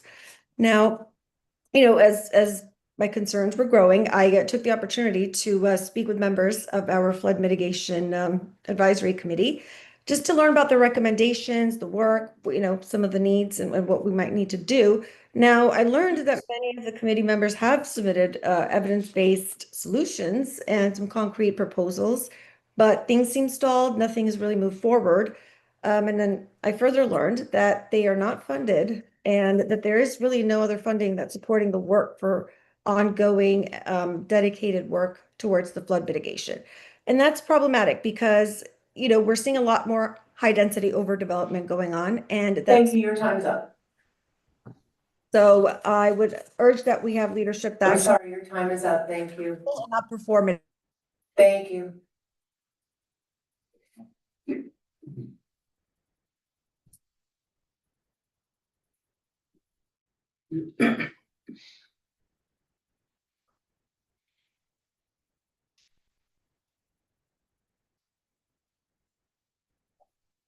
Good evening. Good evening, everyone. My name is Preeti Arya. I'm the resident of Melbourne. I am talking to all of you in support of the ordinance for restricting the use of gas blowers. As we all have already discussed, they cause not only noise pollution, gas pollution, and aggravate the allergies of people like me and my son. We are highly allergic, and it's very difficult to breathe sometimes when those are being around us. Moreover, if other cities in New Jersey are able to use, they have eliminated the use of those. They have restricted, so Shortles and Milburn can surely do it. And there are several options, electrical, battery operated, good quality options available in different stores and as well as online. So that is something we can look into. So that's all I have to say. Thank you so much. You all have a good evening. Thank you.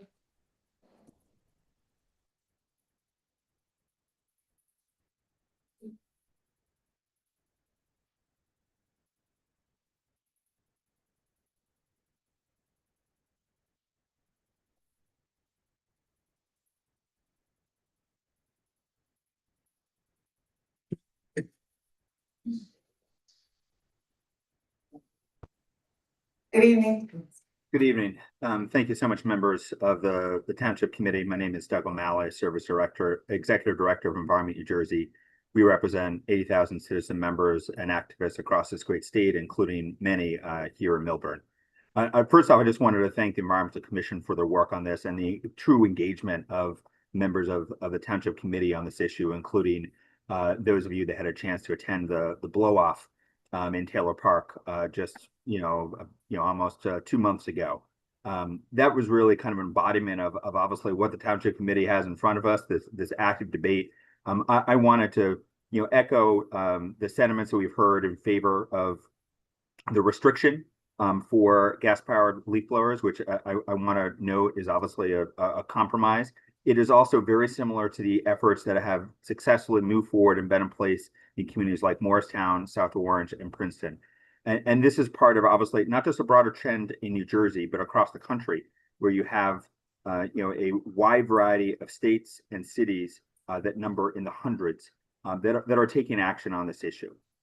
We've heard a variety of issues, and some of that came up at the blow off, but I really want to focus less on the noise, although that was one of the, I think, the interesting aspects of the blow off is you literally went inside, and it's not necessarily a question of the decibels, it's a question of the frequency.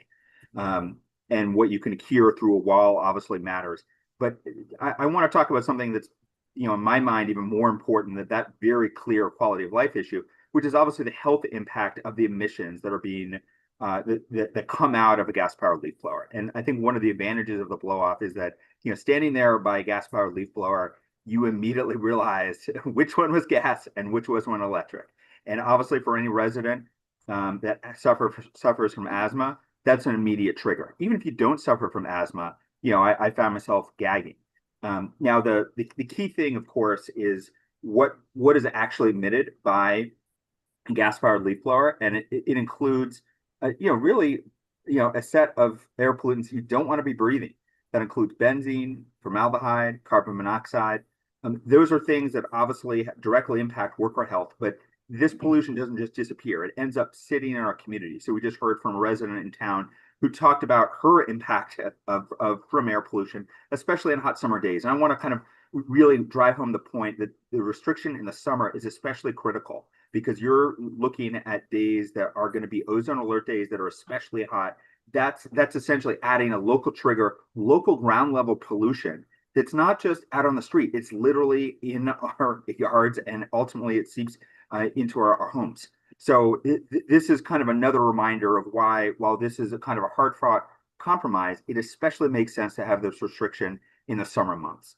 Thank you. Yep. Thank you so much. Appreciate it. That's all. Okay, we're going to close public comments. Before we have comments, can we go to the restroom for 5 minutes? Thanks.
We're gonna get started.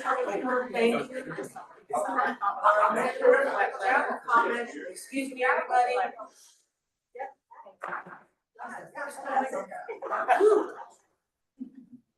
Thank you, everybody. Committee was already want to start? Sure.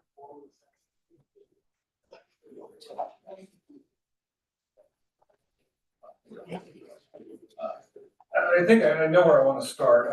The gentleman, Chris Natiro and Representative Gill, listen, the energy and enthusiasm you guys show is fantastic, but literally we gotta get to the bottom line, which is the affordable housing, nonsensical overdevelopment in New Jersey. You know, that's where the heavy lifting really needs to be done.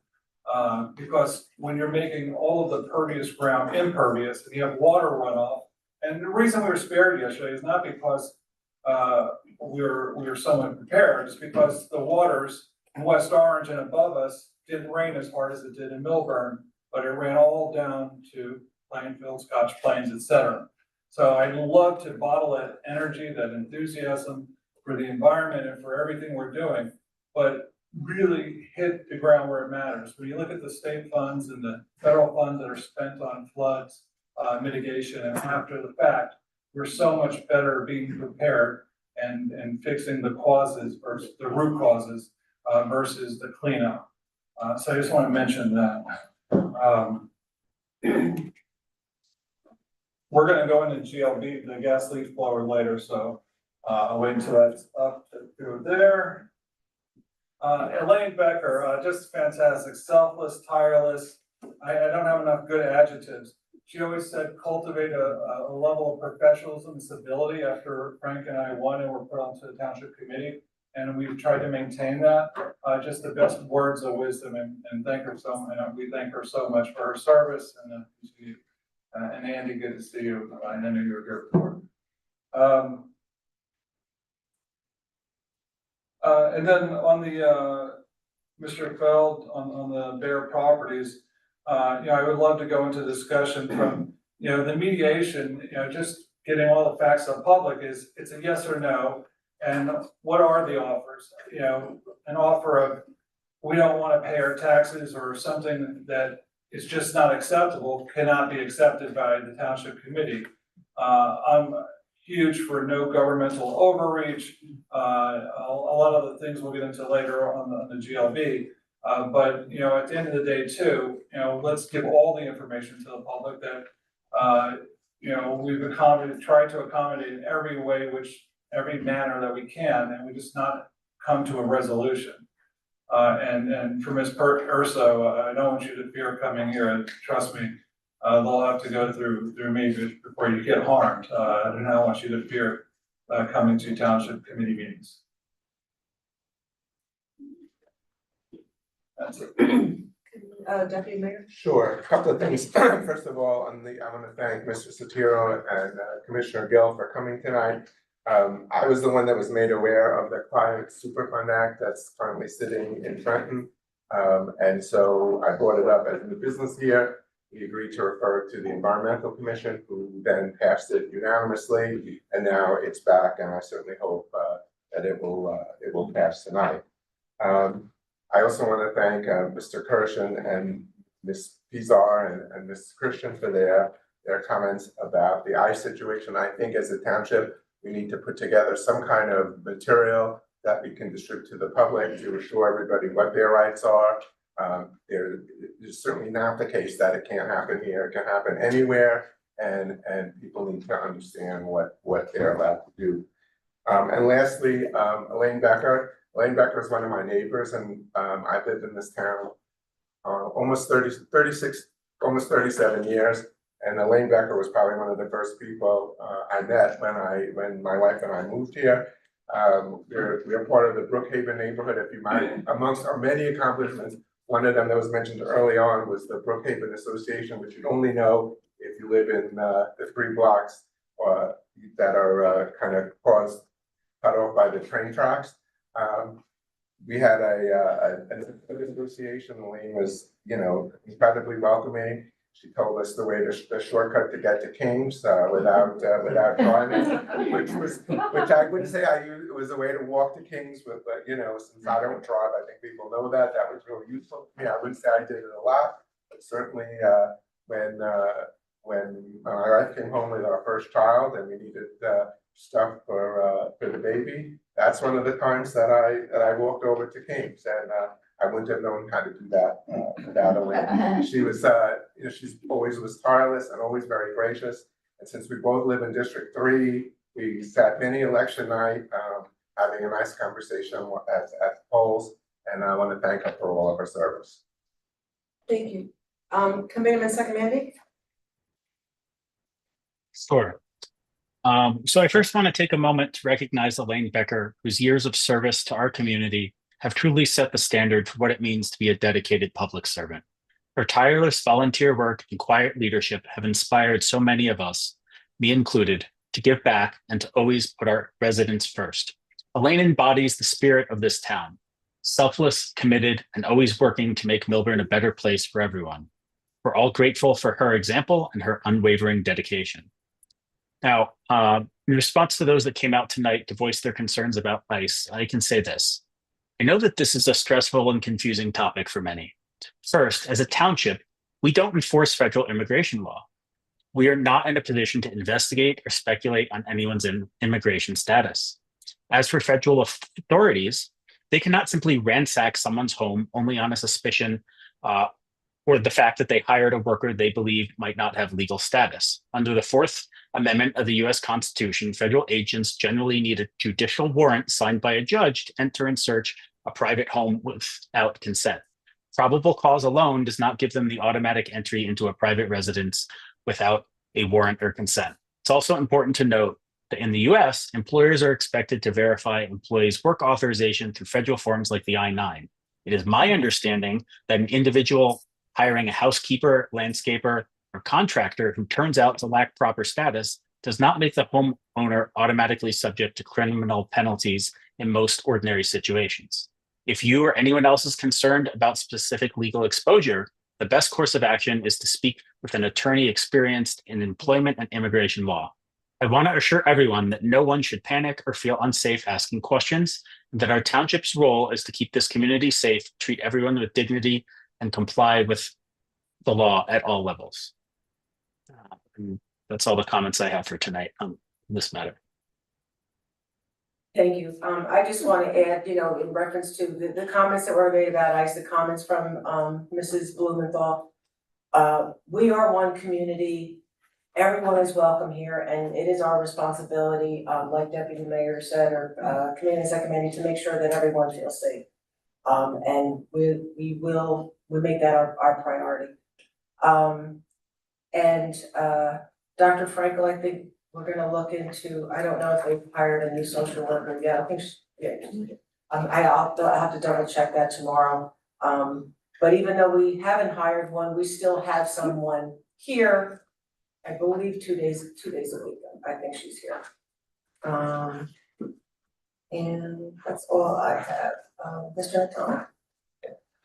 Yeah, I just want to address some of the comments as it relates to flood mitigation and the storm last night.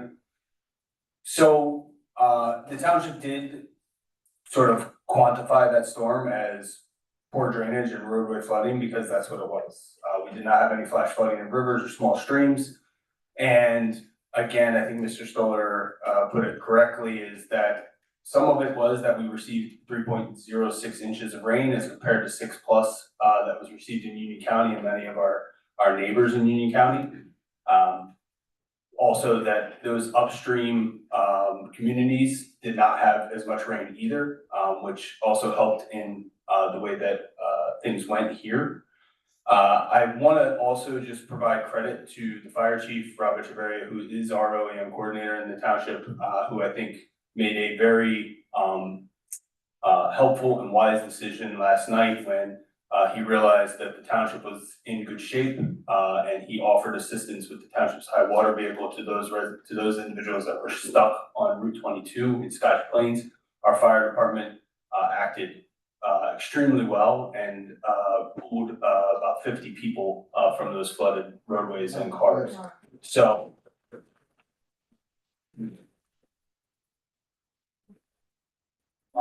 obviously, there's always work to do when it comes to flood mitigation, and I think I do have, you have to credit the Township Committee for their commitment to the Flood Mitigation Advisory Committee and the start of that committee, and the fact that Milburn no longer hides from the fact that it does flood, and the recognition that it floods, and I think that is one of the most important things that came from that. As well as the hardworking people on that committee and the amount of effort that goes forward with that. To say that the committee is not funded, I think is not an accurate statement. I do not want people to think that. There is funding available for not only the home elevation projects that we were working on for 3 homes in the South Mountain area, as well as the drainage projects that have been done in the South Mountain area, in Greenwood and Ridgewood and Locust. But there is also funding available in addition to the funding that was received from the state to move forward with the Gilbert Place pump station improvements. Although it is a big project and it will take some work and it will take some effort and some time. But some of these projects are things that were conceptualized in 2014 after Hurricane Irene. They never came to fruition, but through the efforts of recent township committees, this township committee, that flood mitigation advisory committee is working well.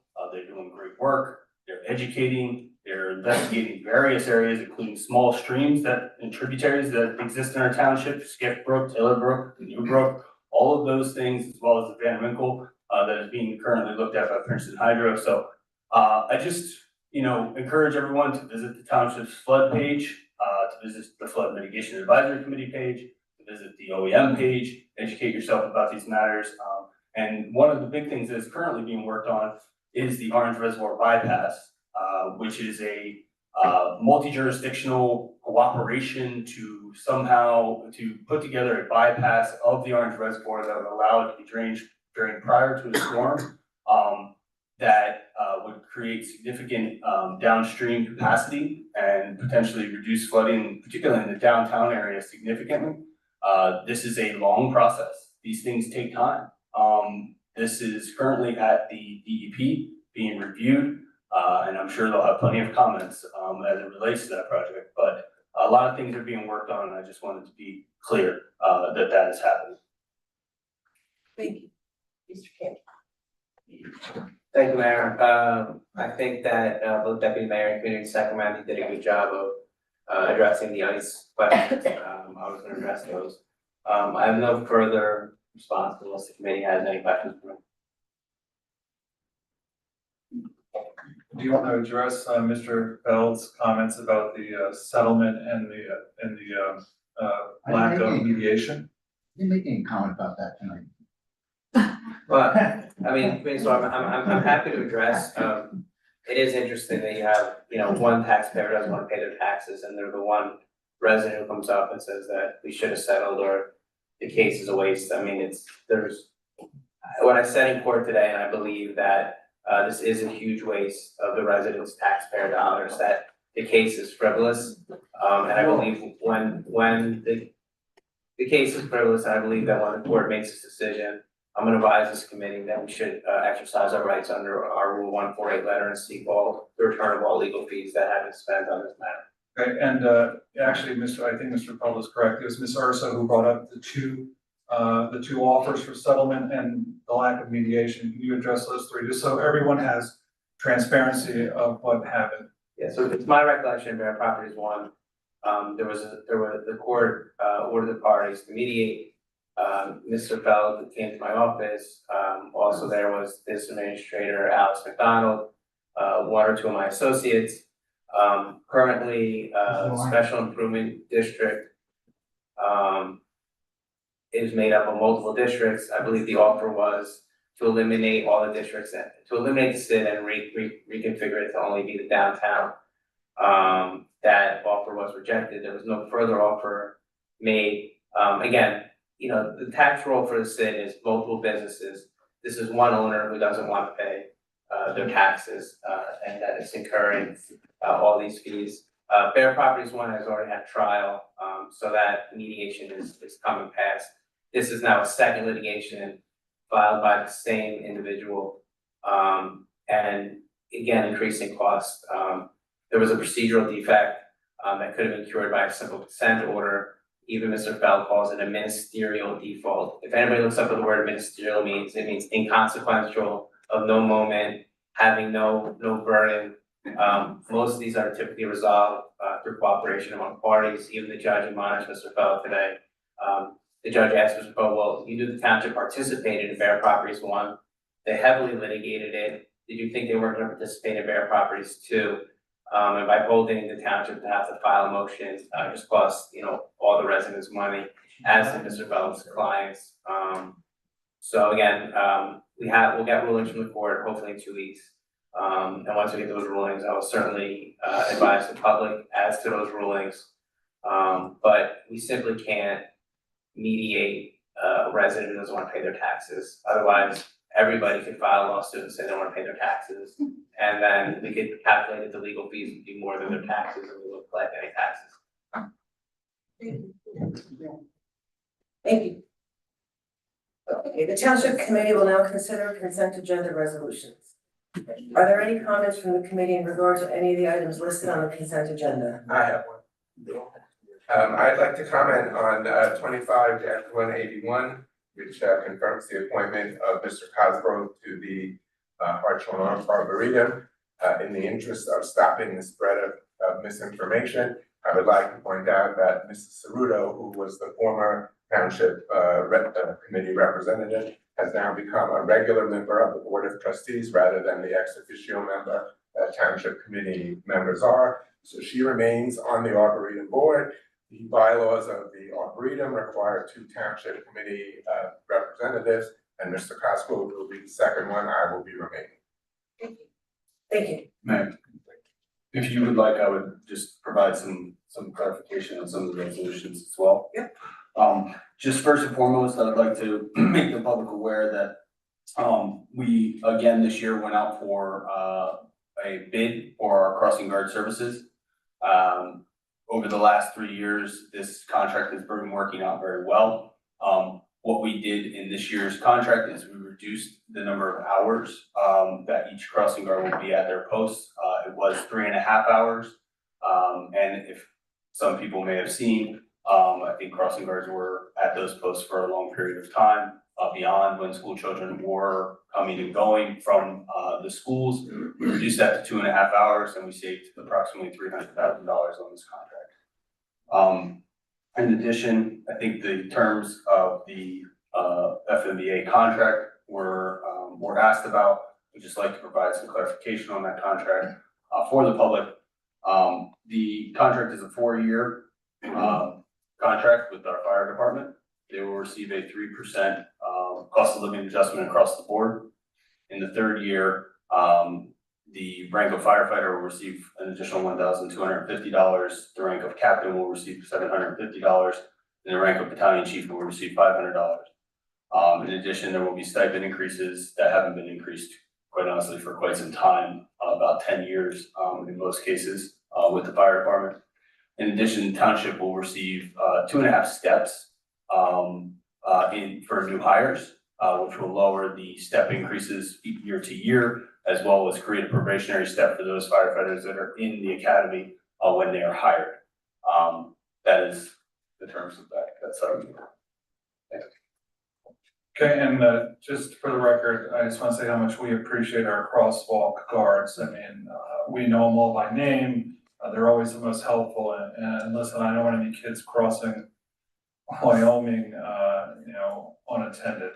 And anyone who lives, seeing a lot of my neighbors, the Kirches that was such in the audience is, better safe than sorry. So appreciate what you did and getting that wrapped up. So, okay, I have a motion to approve resolution 25-174 through resolution 25-184, which are listed on the consent agenda. So moved. May I have a second? Second. Roll call vote, please. Deputy Mayor Cohen, Yes. Mr. Sacramandi, Yes. Mr. Stoller, Affirmative. Mayor Romano. Yes. Thank you. Are there any comments from the committee in regard to resolution 25-185? May I have a motion to approve resolution 25-185? So moved. May I have a second? Second. Roll call vote, please. Deputy Mayor Cohen, Yes. Mr. Sakamandy, Yes. Mr. Stoller, Affirmative. Mayor Romano. Yes. Thank you. Okay, copies of the audit in full are available in town hall upon request and have also been posted on our website. I'd like to introduce our CFO, Matt Morrissey, so he may provide a brief overview and introduce our auditor if they wish to make a comment as well. Thank you. Thank you, Mayor. Our auditor, RMA, Dave Gannon is here, and he's gonna give a little overview of the audit and also be available. Thank you. Good evening, everyone. One thing I just would like to mention, in our opinion, we state, this is common throughout the state, that the township does not follow generally accepted accounting principles of the United States of America. And that's because all municipalities and counties throughout the state are required to follow a different basis of accounting. Another basis of accounting, commonly referred to as the regulatory basis. That regulatory basis was formed probably approximately 80 years ago by the state of New Jersey. It probably hasn't changed much in those 80 years. So it's regulatory basis in accordance with the Division of Loan Services. So we found townships accounting practices follow that regulatory basis of accounting. Overall, I would say the township's financial position is healthy. The current fund balance at the end of 24 was $16.6 million. But that was a decrease of 2.1 from 18.7 from the prior year.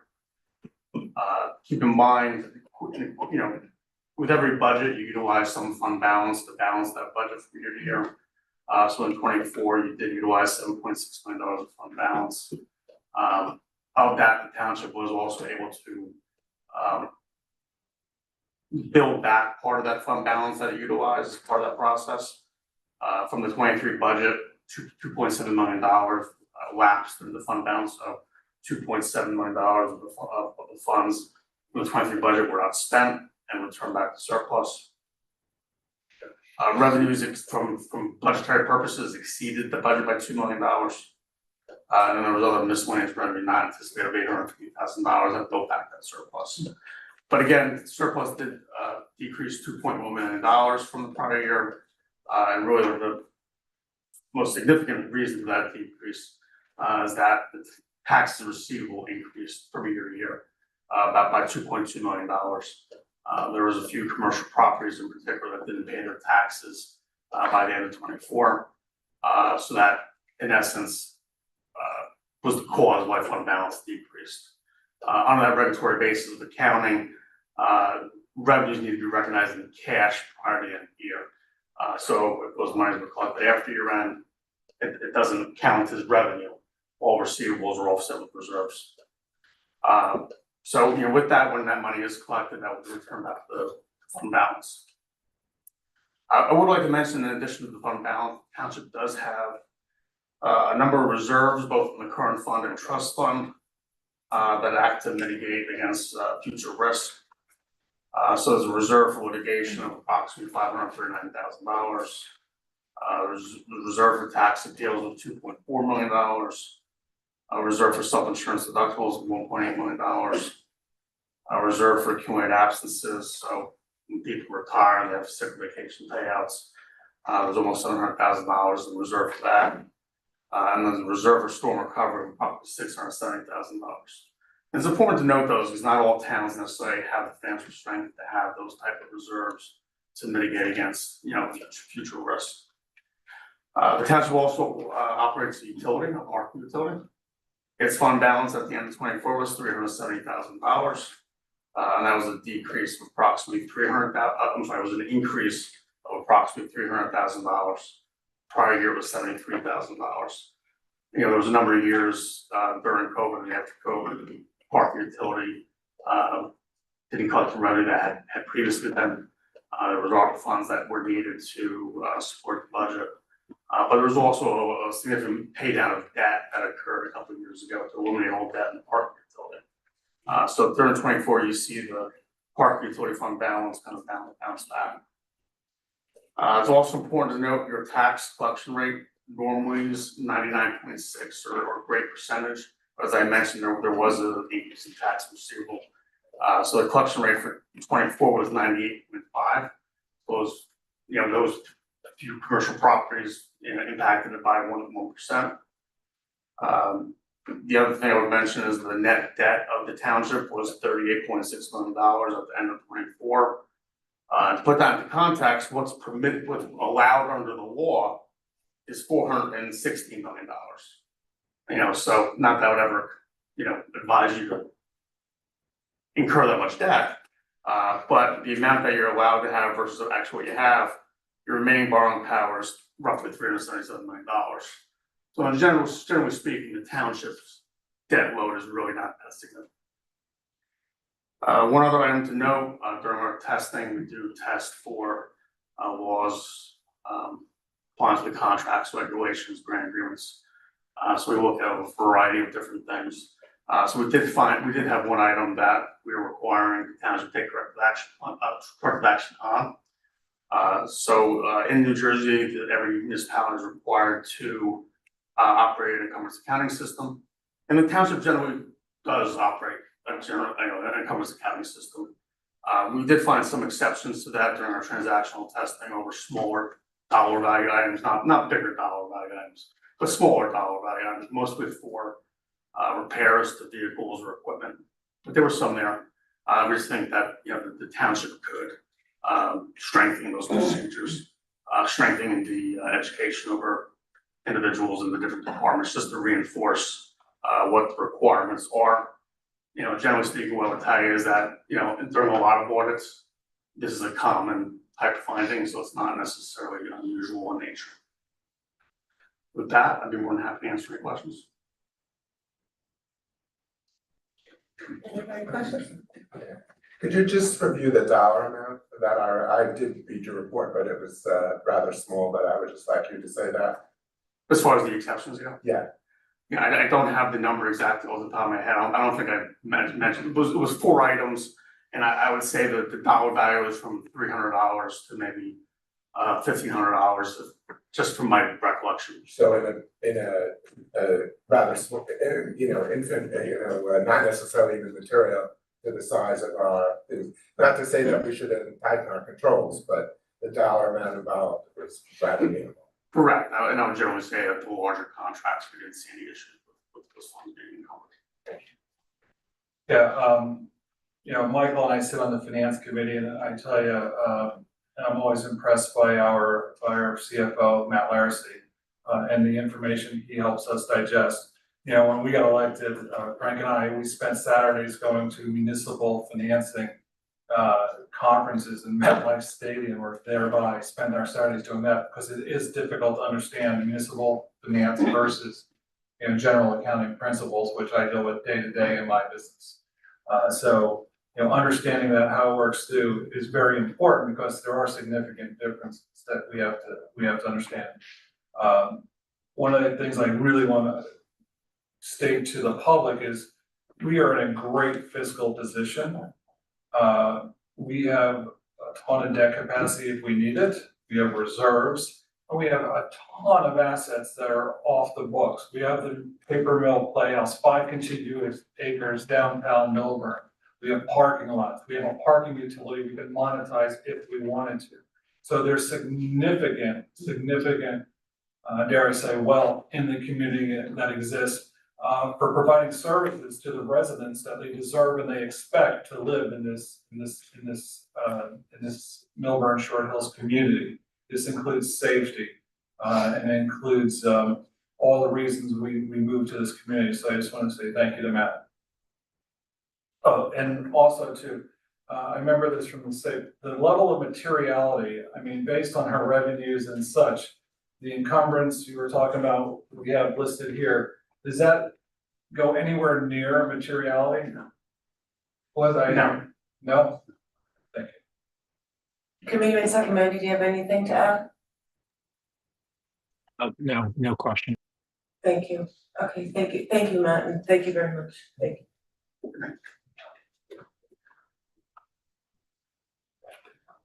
May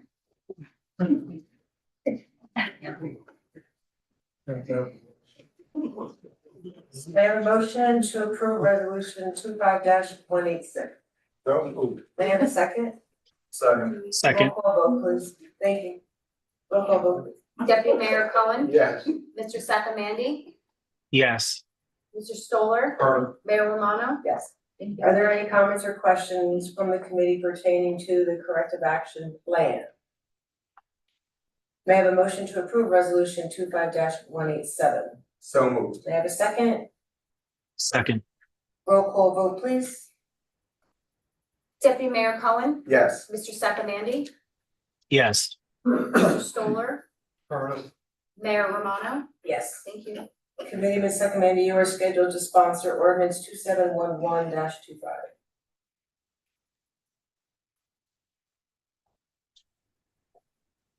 I would like to present an ordinance entitled Ordinance Number 2711-25, ordinance designating the Paper Mill Playhouse, 22 Brookside Drive as a historic landmark pursuant to the Historic Preservation Ordinance of the Township of Milburn.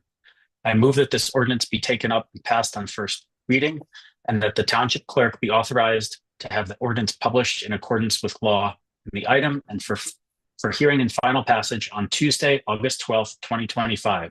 Please be advised that the public hearing of this ordinance will be held at the Milburn Education Center located at 434 Milburn Avenue.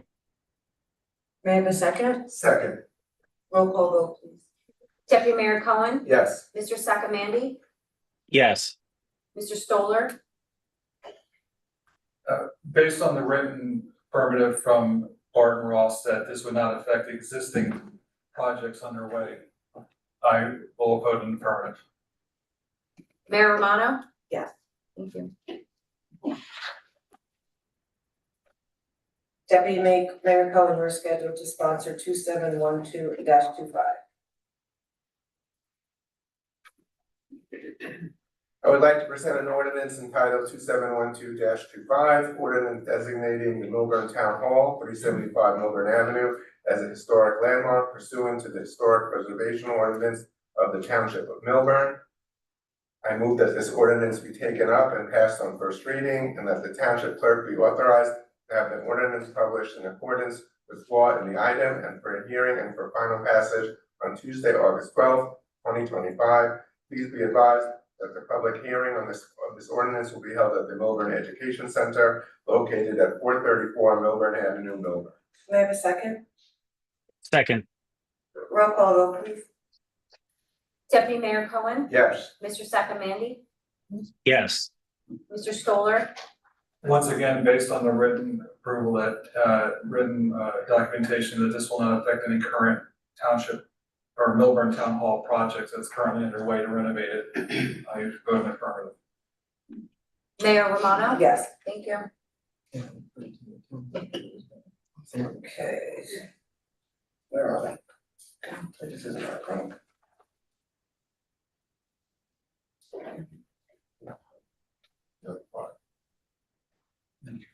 Oh, here. Okay, I'm sorry. We did 2713-25. 2713 now.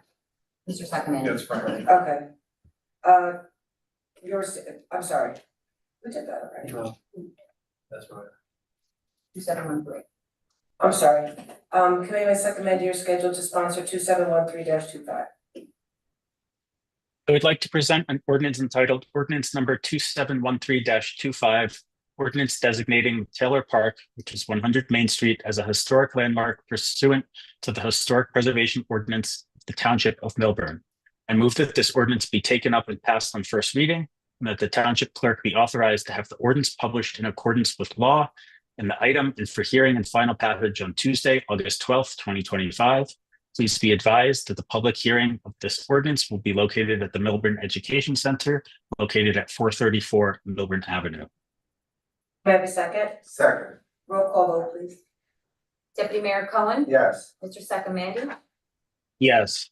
Mr. Stoller, Affirmative. Mayor Romano. Yes. Thank you. Okay, I'm going to sponsor ordinance 2714-25. I would like to present an ordinance entitled Ordinance 2714-25, an ordinance to amend and supplement chapter 4, general licensing of the code of the Township of Milburn by adding section 4-4.3, commercial landscaping and lawn maintenance licensing. I move that this ordinance be taken up and passed on first reading, and that the township clerk be authorized to have the ordinance published in accordance with law in the item and for hearing and final passage on Tuesday, August 12th, 2025. Please be advised that the public hearing of this ordinance will be held at the Milburn Education Center located at 434 Milburn Avenue in Milburn. May I have a second? Second. Roll call vote, please. Deputy Mayor Cohen, Yes. Mr. Sacamandi, Yes. Mr. Stoller, Affirmative. Mayor Romano. Yes. Committee and Subcommittee are scheduled to sponsor 2707-25.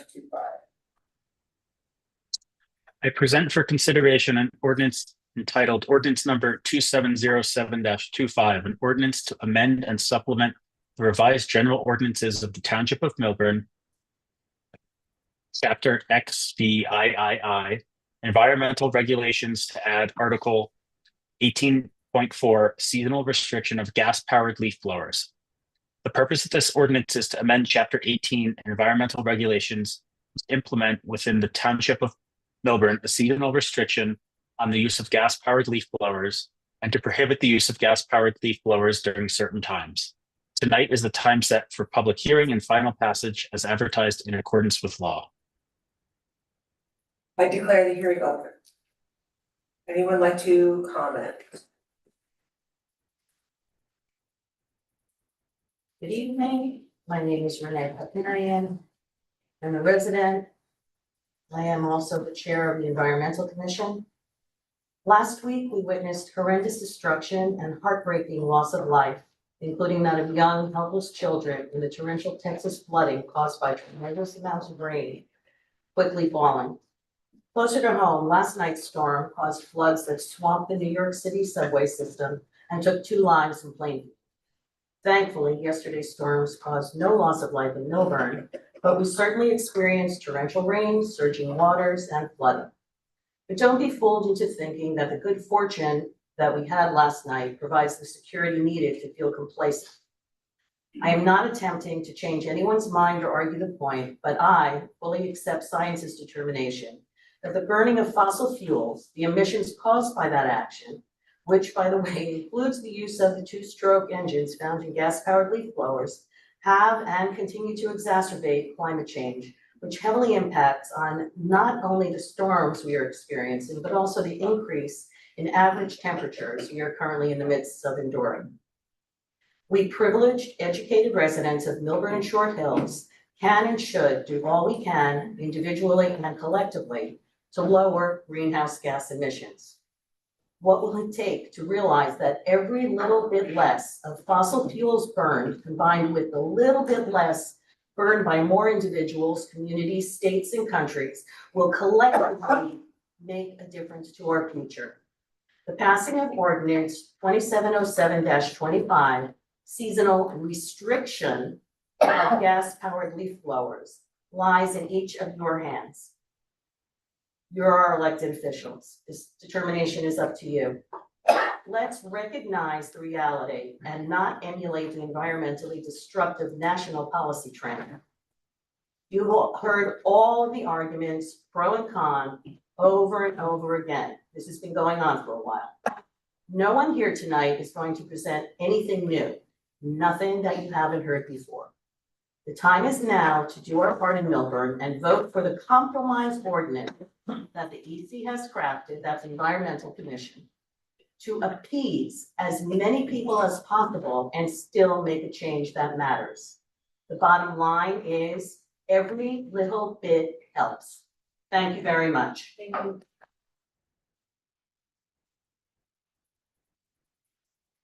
Good evening, I'm Tammy Long. I am a longtime resident of Milburn Hill, and I'm here to strongly support Ordinance 2707-25, seasonal restrictions on gas-powered leaf blowers. This has been a years-long process. You've heard all the arguments. Thank you for all of your time and effort. it's getting late. We don't need to go through all of what we've been through many times before, but I just wanted to underline one thing. And that is that the science is there. I am a physician, I have deep respect for science, and the ill effects of the noise and the emissions are incontrovertible. They've been well documented. One cannot argue with that. What one can argue with is the significance of that, and that's what is a matter of opinion. But I can tell you that it is not zero, and the science is there. So I hope you will work to make our town as good as it can be. Thank you very much. Thank you.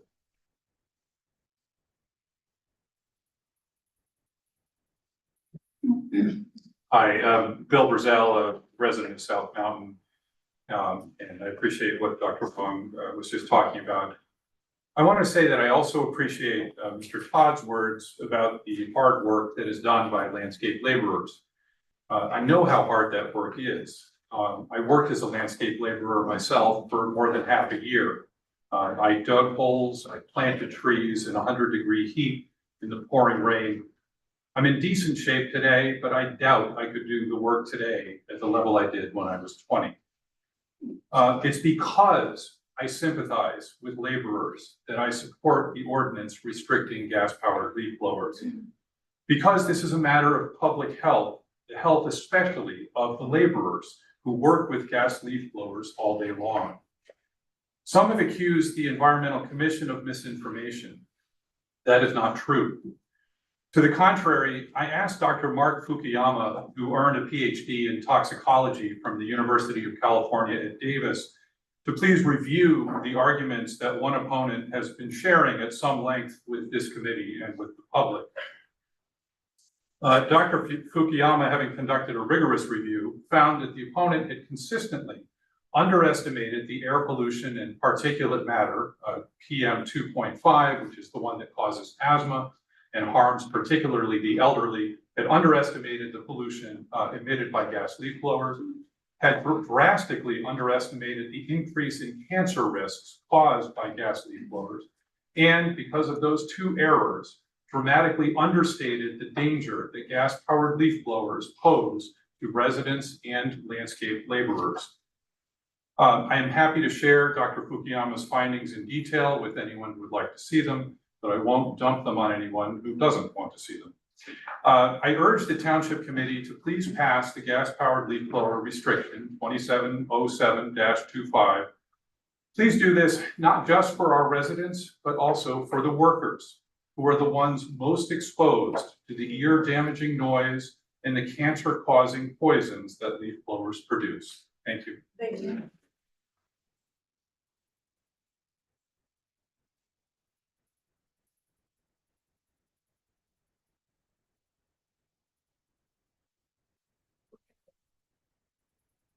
Hi, Debbie Frank, Township resident. I also hope that you pass this. I think it is long overdue. And as I said, when it first came up, we are certainly not an outlier. We are in many ways, at least, you know, in our fairly close neighbors, a little bit following in their footsteps. So this is not something that landscapers have not had to deal with before. But I also want to say that, as far as I'm concerned, and I don't know that there's anybody else who quite feels the same way I do, I would be perfectly happy if my landscaper used no leaf blower whatsoever. I don't need to have every single leaf blown out of my side, off of my sidewalk, out of my driveway, off of my lawn, other than at those massive cleanup times. They come, they mow, I'm happy. I don't need any leaf blowing, electric leaf blower to take the place of a gas blower. Thank you. Hi, John, thanks for the drive. I'm just going to address some of the comments that were addressed to me, they were explicitly addressed to me.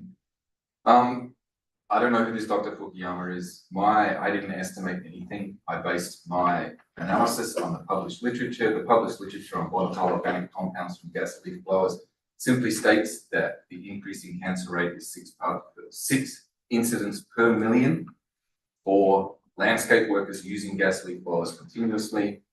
The background rate of cancers from volatile organic compounds in the environment all around us all the time is 115 parts.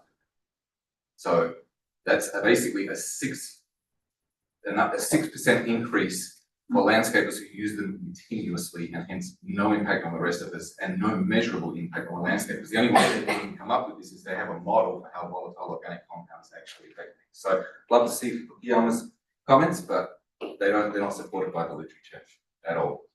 I'll just end with a question, since people have been talking about the CO2 emissions.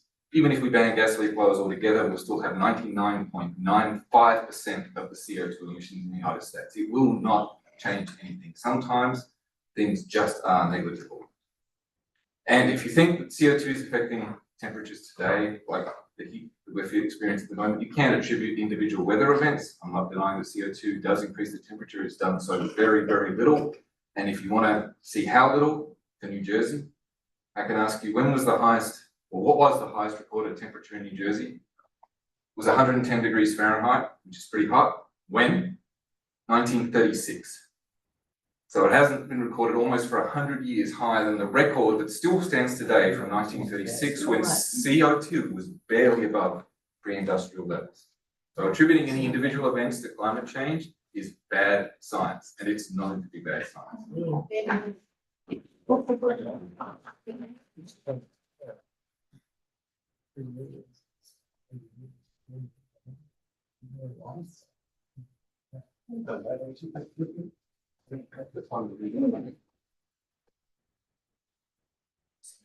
Good evening, Matt Greller, Milburn Township resident. I'm distributing a letter from Assemblywoman Colasso Gill. I just want to read it into the record. She wrote, "I write today in support of Ordinance 270725, which will seasonally restrict the use of gas-powered leaf blowers in Milburn Township from January 1 through March 15th and from Memorial Day to Labor Day. As a state assemblywoman representing the 27th legislative district, which includes Milburn, I understand the importance of enacting policies that protect public health and improve the quality of life for our residents. The noise and pollution generated by gas-powered leaf blowers have long posed serious concerns, particularly for vulnerable populations such as seniors, young children, and those with respiratory conditions. This ordinance is a thoughtful and balanced step forward that preserves necessary landscaping work while also prioritizing environmental sustainability and community well-being. I commend the Township Committee for its leadership on this issue and strongly urge the adoption of this ordinance. Thank you. Thank you.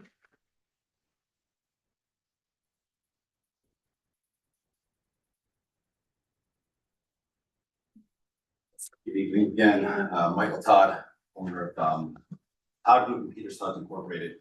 My family has been in business since the early 20s in the tree care industry, and my father started the Todd Group, which was once the Teal and Todd, back in the early 70s.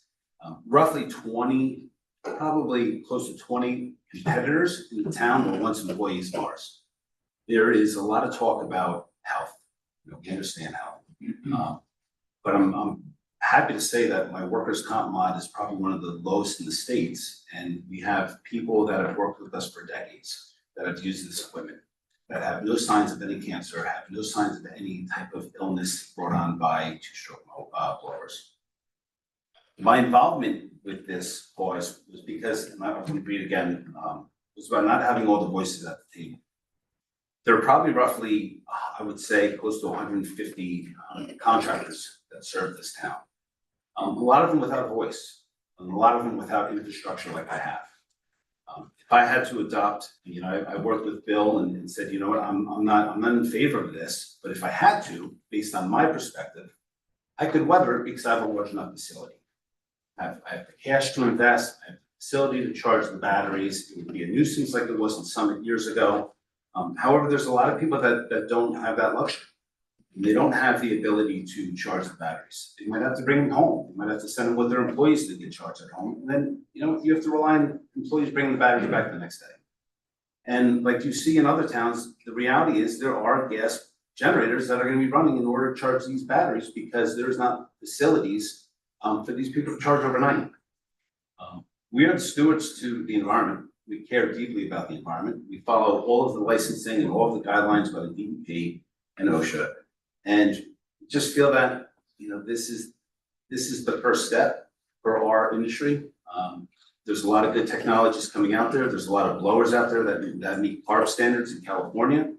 And the technology and the manufacturers are evolving. However, even at a seasonal ban, it'll make a financial hardship on a lot of small businesses. And I just came here and got involved to be the voice of all those small businesses. Thank you for your time.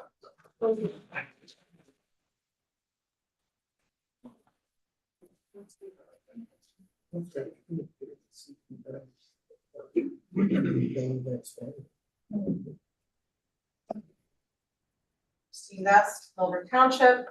Just want to add a few more things that I didn't get to speak about on the seasonal gas blower ban, restriction, whatever you want to put on that for language. I want to talk about, again, going back, because I didn't really speak about the presentation that was done at Taylor Park. We have to actually do scientific research when we make decisions. So just like you do market research before you start a company and you go out and you look at all the data and market shares, we didn't do that type of research, okay? It wasn't done. You didn't have people that were experienced and skilled there. You didn't have the right equipment to compare. You should have probably 10 or 12 different options. And you should have had materials that you could practice blowing. So you should have had stone dust that was wet. You should have had wet leaves. There was nothing to blow. So you didn't do any testing to prove any evidence. That is my biggest call out on this issue. You need to go back to the drawing table and present the research. In terms of health, I'm somebody that spends a lot of time reading white papers, and I go to a toxicologist because I have heavy metal poisoning. So, we can sit and talk about all the health issues. I have asthma too, it's really tough. I also have Lyme disease. I don't want bugs and ticks all over my lawn, and I don't want to use pesticides. As one member of the township committee expressed to me, to kill everything. And if you're talking about pollinators, I think it's a lot better to blow ticks off the lawn versus using pesticides to kill them. I also want to talk about the focus on this is concerning to me because we just dropped 2 major chemicals down out of the sky, Duvet EPA and Zenivex E4. That happened on Friday night for people that don't know about that. It was posted on the township website, like 2 people go to and like. So I have a huge problem with that. Why are we not focusing on things like that? That's a major environmental thing. That's like literally a blanket of kill. That's a kill blanket on insects. So when we have this group talking about pollinators, and then we're worried about a micro thing. I am about big wins. This is not a big win. Okay, this is an inconvenience for residents. It's going to jack up our prices. There's lots of people that are on fixed incomes. Not everybody can, buy new cars every 3 years. I also want to talk about the leaves. You leave leaves around your house, fires that started this past fall.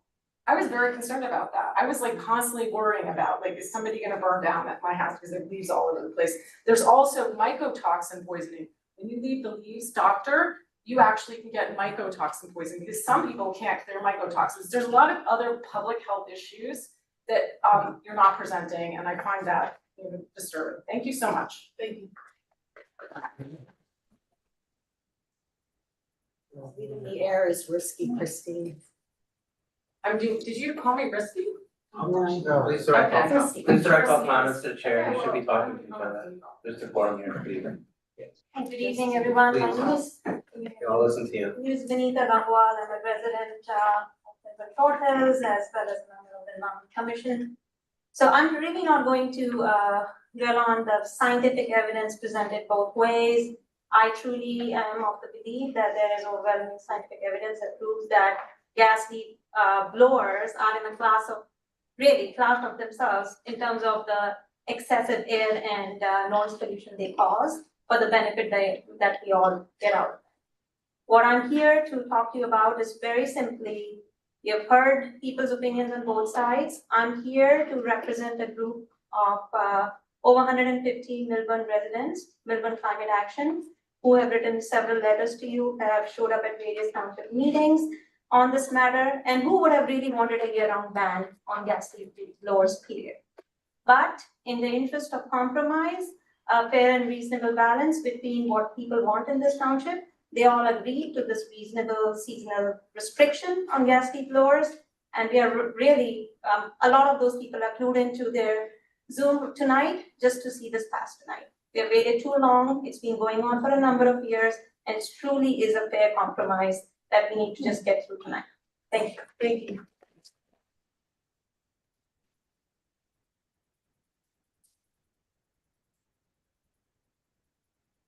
Hello again, Regina Truitt, Short Hills in the name of saving your sanity, I won't read my comment again, even though it's now an official public hearing. I'm going to quote the late, great Jesse Liu, who I work with on the Board of Ed. He always said, you always remember the last one, so let me be the last one. First, I want to say that I don't doubt any of your comments with the science. I know you've all thoughtfully researched everything on pro and con. But I would say that if the battery-powered gas blowers were better, then I think our landscapers would be using them already. And I think that's just common sense. The other common sense thing I want to consider is that if they need to bring gas-powered generators into our neighborhoods to charge the batteries, where is the gain? I'm just thinking this doesn't make sense. And then lastly, I have to say that it's a wishful thinking ordinance. I hope that science will continue to advance. This should be something that we want to strive for in the future, but the reality is the science isn't there yet. Battery-powered leaf blowers are not as efficient. You need fossil fuels to charge them. It's not the right time. Thanks for all of your service. Thank you.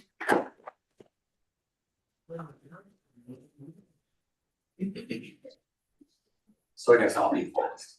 I just want to respond to something to be going around. We're gonna have gas generators on the streets in Millville powering electric blowers. That's not necessarily. I just need your name again. Oh, David Jacobs, I'm sorry. Thank you. Resident Miami section. And that's just not necessary. We spoke to landscapers, I think 3 or 4 of them, who do not need to do that. They have methods for getting it done. That is a little bit of a scare tactic and something I cannot sign on to. I just want to close by saying this, and that is that this is a quality of life issue. We're talking a lot about chemicals, and I trust the science. But putting that aside, I also work from home. And this all started really during COVID or post-COVID, when we all realized that the gas-powered leaf blowers were ridiculously emitting and problematic in just that sense. And that started a little bit of a movement in town. So we looked into it, we studied it, formed a group. The EC took it on, ran with it, presented it to you guys. You were very careful in your analysis. And I think we're at this point where we're saying, hey, let's deal with the quality of life issue. We don't want to burn the landscapers. We've come up with a compromise. Let's do something right. It's simple. Please pass the bill. Thank you. Thank you.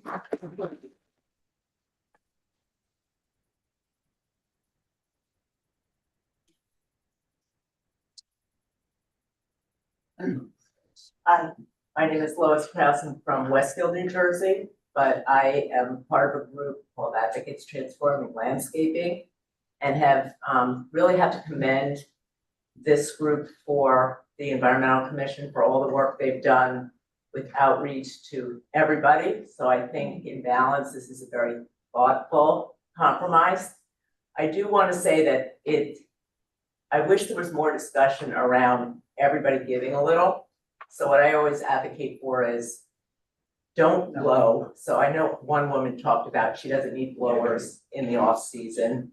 And I would argue that, yes, we shouldn't blow during the times that you're saying that there should be no blow. So landscapers don't have to buy other equipment. I like that there's a period for transition. And we believe that the equipment will get better over time. So I did want to highlight that. And thank you for looking at this. There are 8 other towns actively working on this, and you are a leader, and they're looking to you and they have similar ordinances that they're working with now. Thank you. Thank you. Anyone before we go online? You want to read? I spoke by reading a letter. Can I speak for my That own was your comments? 3 minutes. That was my 3 minutes? Yeah. Okay. Sorry. Anybody want to read what I wrote? Anyone else before we go online? Anyone else?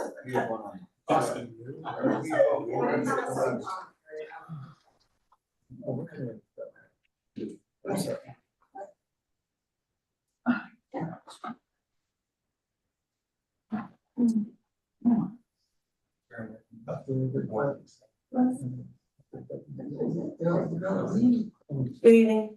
Good evening. I wanted to thank all the residents that obviously have stayed. Can you just give us your name one more time? I'm sorry. Sure. Of course, Doug O'Malley, D-O-U-G O'Malley, O apostrophe capital M-A-L-L-E-Y, Service Director of Environment, New Jersey. Wanted to thank all the residents who've stayed to testify, both pro and con on this. I didn't want to kind of extend the time for the Township Committee. I did want to make kind of 2 points.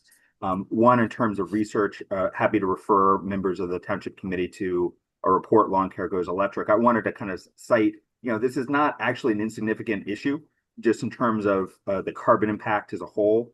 Lawn equipment is actually one of the larger climate pollutants in the state. Is also one of the largest sources of air pollutants. So nitrogen oxide, known as NOx, essentially.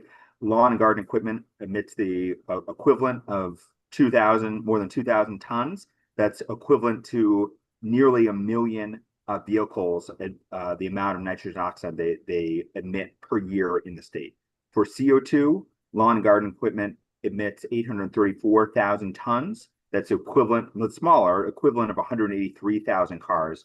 And then for fine particulates, PM 2.5, which Dr. Wang testified on. And this is hugely important because PM 2.5 is especially dangerous at ground level.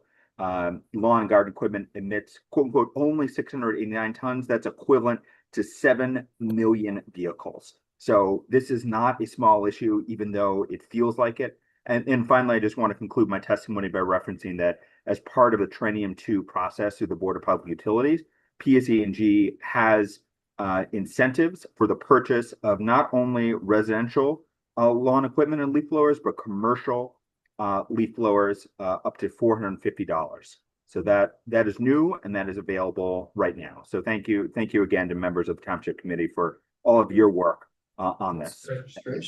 Thank you. Anyone else there? Is there anyone else online? No. Oh, all right, I move that this public hearing be closed and the ordinance be adopted on final reading and that the Township Clerk be directed to publish the ordinance by title as passed on final reading in accordance with law. May I have a second? Can we make statements? Yes, you can. Oh, that's Yeah, I have a statement I'd like to make as well.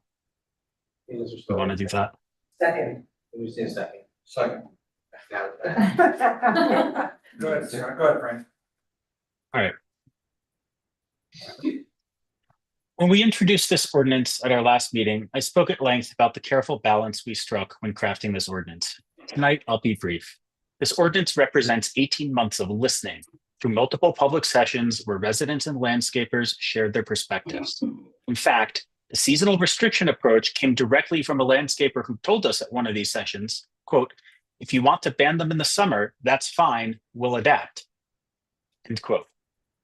That insight shaped this compromise, pausing gas blowers only during winter months and summer months when usage is minimal, while preserving the heavy cleanup periods of spring and fall when they're needed most. Since our first reading, I've heard from more residents supporting this measured approach. They recognize that doing nothing isn't an option. The health impacts from two-stroke engines and the disruption from low-frequency noise demand action. Let me emphasize what hasn't changed. This remains a compromise born from community input. 6 neighboring towns have already acted, some with full year-round bans. If we fail to pass this balance ordinance tonight, we risk a referendum that could impose far stricter limits, as Morristown discovered when voters approved a 9-month ban. The ordinance includes reasonable hours, emergency waivers, education first enforcement, and time for everyone to adapt. Commercial grade electric alternatives are market ready and cost effective. There are also plenty of portable battery solutions that would negate the need for any sort of generators on trucks. This ordinance is our opportunity to lead responsibly with a solution suggested by the very people it affects the most. I urge my colleagues to vote yes and move Milburn forward with this sensible, community-driven solution. Thank you. Thank you. Committee Star? Sure. Where to start? Okay, so, I did a lot of work on this because I need to understand the implications and the effects and everything that we're being told by two pretty vocal parties or sides to this. I spoke to a lot of landscapers, a lot of folks on the Environmental Commission, as well as other folks like Mr. Baxter, et cetera. I think we lose a lot when we start conflating loss of life with banning leaf blowers. For me, it's really about doing something for the community, and it's about the kids and the just the smiles and the gleam in their eyes when you talk about affecting the environment. I know Benita's here and her two children and spent a lot of time with them. But understanding the different pieces. Somebody told me spending a half hour on a gas leaf blower, 2 strokes, equivalent to driving a Ford Raptor from Texas to Alaska. I don't believe that for 1 second. It's just not plausible. If you did that, you may as well never light a candle because you'll die instantly. So, the science, everyone puts the science towards the science to fit their narrative, et cetera. That being said, when you look at the compromise, and I use that word, pretty strongly, because I did talk to everyone and understand the different issues. There is a real compromise here, and we even got more out of it when I met with Bill and Renee, that, it's Memorial Day to Labor Day. It's, not an elongated summer. It's the winter months where typically there's no snow. I heard from Mr. Becker earlier that I guess 2 weeks is going to put 1,000 people on unemployment, et cetera, et cetera. I don't believe that. But, from those standpoints, you have to weigh the balance the differences. When you're on this township committee, we're actually governing for all residents and the future residents, which are our children. So I just want to make sure that everybody understands that there are financial incentives out there, that we do want to make sure that the time periods are compressed. And I think I heard from Mr. Michael Todd that he views this as a creep-in tender. And that's in my line of work, it's a creeping tender. Get a little to take a lot later. It will be a big decision a lot later to get me to vote to go 100% of the time, et cetera. But to give a little now, to give the children, to help the children, to help the environment, to do everything we can do. And I think, Jonathan, you used the number 99.95% are outside of gas leaf blowers. Well, to me, that tells me there's a very little amount that's impacted for a seasonal restriction on leaf blowers. So, I look at it both ways. But I appreciate all the work, all the comments, public, fantastic. We love to see engagement. This has probably been some of the best engagement we've seen in a while. So I appreciate you guys. Mr. Sagata back there, kids went to school with my kids. We appreciate everything the landscapers mean to our town and do for our town.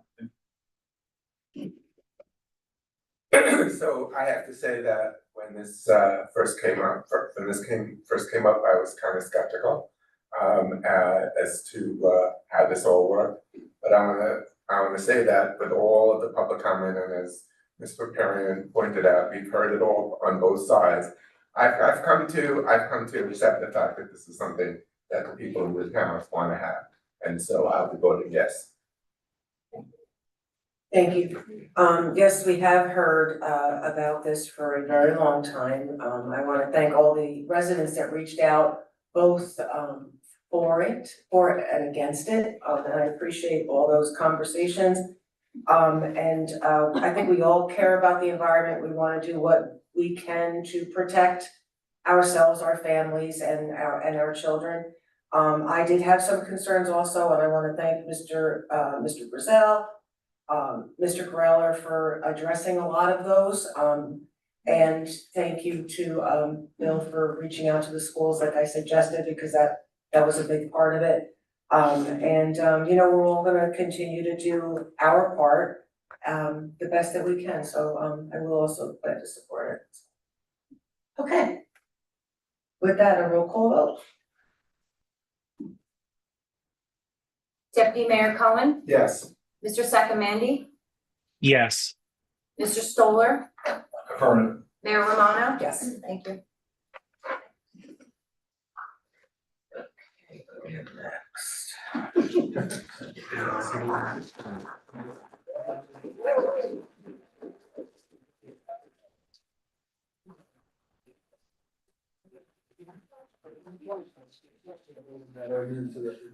The effective date is January 1, 2026. And I know the Environmental Commission is going to continue to community outreach over the summer, moving forward. And that's it. Right? Okay, Deputy Mayor Cohen, you're scheduled to sponsor 2709-25. I present for consideration an ordinance entitled ordinance number 2709-25, capital ordinance of the Township of Milburn in the County of Essex, New Jersey, authorizing the making of various public improvements and acquisition in by and for the township, appropriating therefore the sum of $1,036,000, providing that such sum so appropriated shall be raised from the capital improvement fund of the township. And as we said before, this is for various projects affecting the fire department, the DPW, the police department, and the Department of Rec, engineering, just about everybody, and general buildings. So kind of covers projects everywhere. And now I declare the hearing open. Oh, sorry. Tonight is the time set for public hearing and final passage as advertised in accordance with law. I declare hearing open. Okay. I move that this public hearing be closed and that the ordinance be adopted on final reading and that the township clerk be directed to publish this ordinance by title as passed on final reading in accordance with law. May I have a second? Second. Roll call vote. Deputy Mayor Cohen. Yes. Mr. Sacamandi, Yes. Mr. Stoller, Affirmative. Mayor Romano. Yes. Thank you. Committeeman Stoller, you're scheduled to sponsor ordinance 2710-25. Thank you. I present to consideration ordinance entitled ordinance number 2710-25, capital ordinance of the Township of Milburn in the County of Essex, New Jersey, authorizing the making of various improvements and acquisitions in and by and for the parking utility of the township, appropriating therefore the sum of $200,000 and providing that such sum so appropriated shall be raised from the parking utility capital improvement fund. Tonight is the time set for the public hearing and final passage as advertised in accordance with law. I declare the hearing open. I move that this public hearing be closed and the ordinance be adopted on final reading and that the township clerk be directed to publish the ordinance by title as passed on final reading in accordance with law. May I have a second? Second. Roll call vote, please. Deputy Mayor Cohen. Yes. Mr. Sacamandi, Yes. Mr. Stoller, Mayor Romano. Yes. Thank you. Mr. McDonald. Old business. Thank you, Mayor. Under old business tonight, we have a draft fee ordinance for the Township Committee. As I think was explained in previous meetings, what we wanted to do was provide an ordinance or an appendix for the Township's code that listed all of the fees that we have for ease of use, for ease of change, for more clarity in the fees that are charged by the Township. This is a model that is done in several, most if not all communities, that they have the fees broken out. We had provided the Township Committee with a comparison of those fees that were applicable or the same to some of our neighbors such as Summit and Westfield and Verona.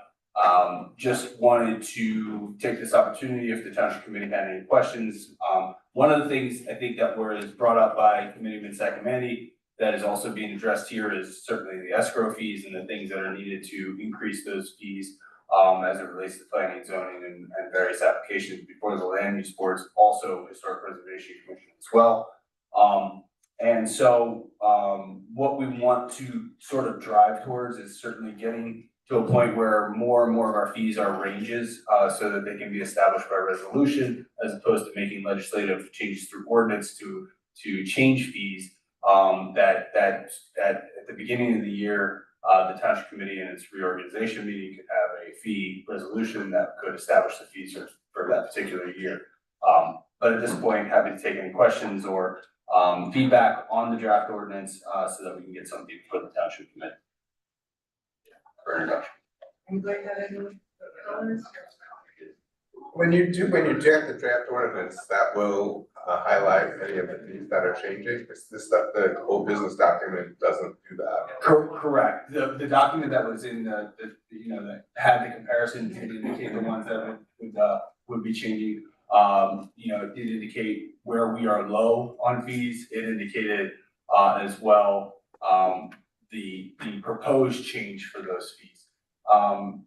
That was only because it was difficult. You couldn't print that out, Deputy Mayor. So it's in the Dropbox. So if you want to take a look at that and provide any feedback that you have, only because it's more visible there by color and also by the size of the actual spreadsheet.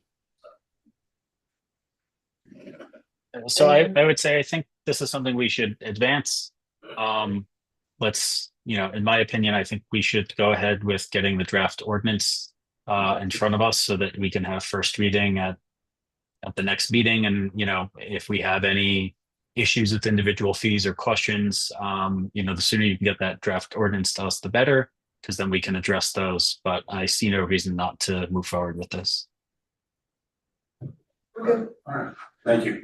And just for, if someone can't afford the fees, there's ways to be able to help reimburse and help. So a child who wants to play baseball, recreation and other things, there is a way to help that family make sure that child participates, i.e., whether it's something affordable housing we're bringing, et cetera. I don't want to leave anyone behind because they can't afford to do the sport or.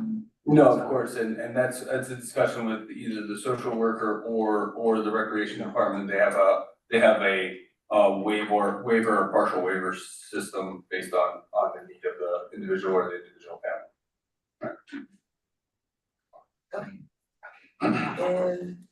Okay, the next item under old business is the abandoned properties ordinance.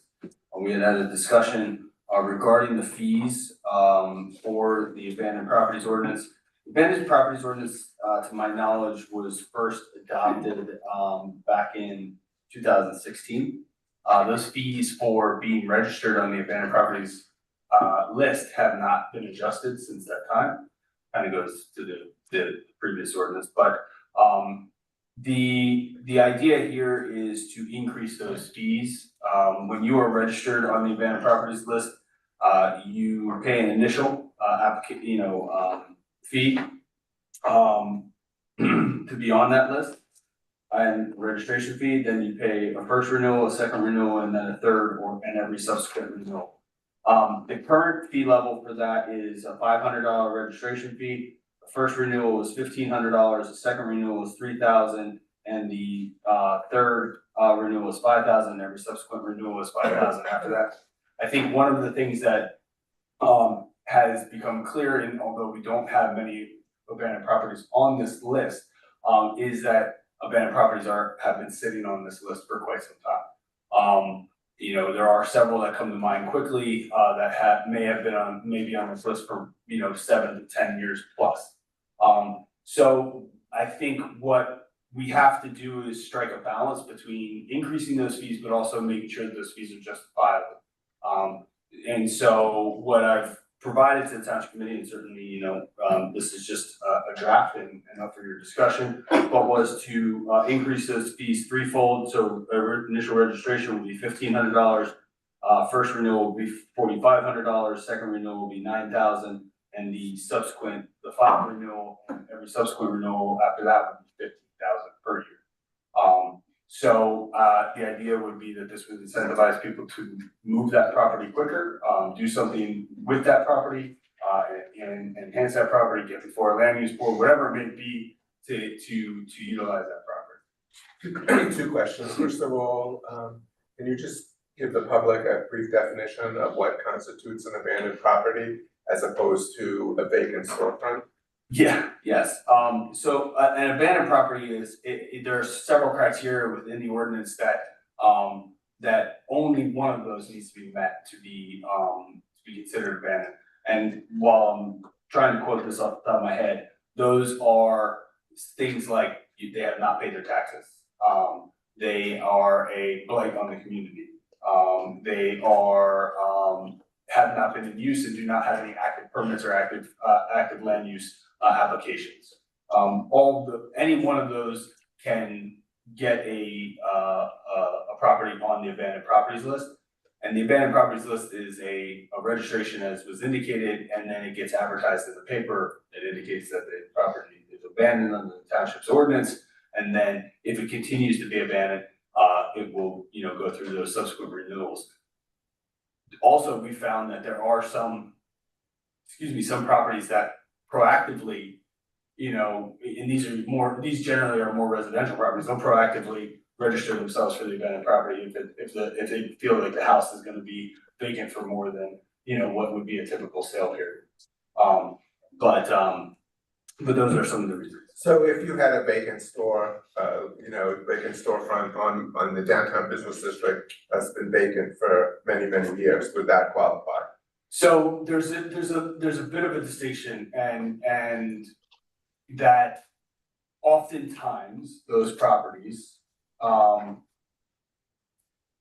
oftentimes, not all the time, they have some other use above them, whether it's an apartment, a residential use, or whether it's another commercial use, but the storefront that you're seeing at ground level may be vacant, not being utilized, but the other part of the property is. And so those would not necessarily qualify, but yes, those storefronts that you see that have been vacant for a long time, they become blighted. A good example, I'm not trying to call any property out in particular, but it's the old hobby store, that's on Main Street. That is one of the properties that is on the abandoned properties list. It has been that way for quite some time. And it is a first level vacant storefront. Yeah. And so they continue to pay every year. We're trying to put an end to that, but at the end, if they don't pay, the town then takes them to court to take over the property. Is that That's correct. The township has the ability then to force condemnation.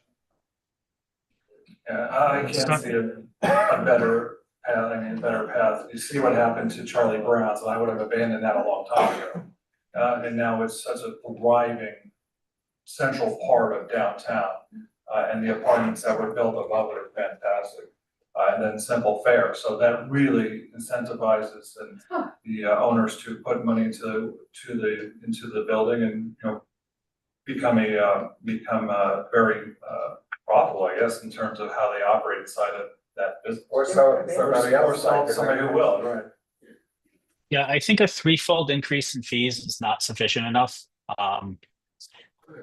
So 15,000 a year might not be enough to motivate some people to deal with their abandoned properties. I would recommend either a 5 to 10-fold increase. If you've let your property sit abandoned for more than 3 years, you should be paying a hefty fee because we really need to give these property owners incentive to do something with those properties. We don't want to continue to have abandoned properties. We don't want to continue to have blight.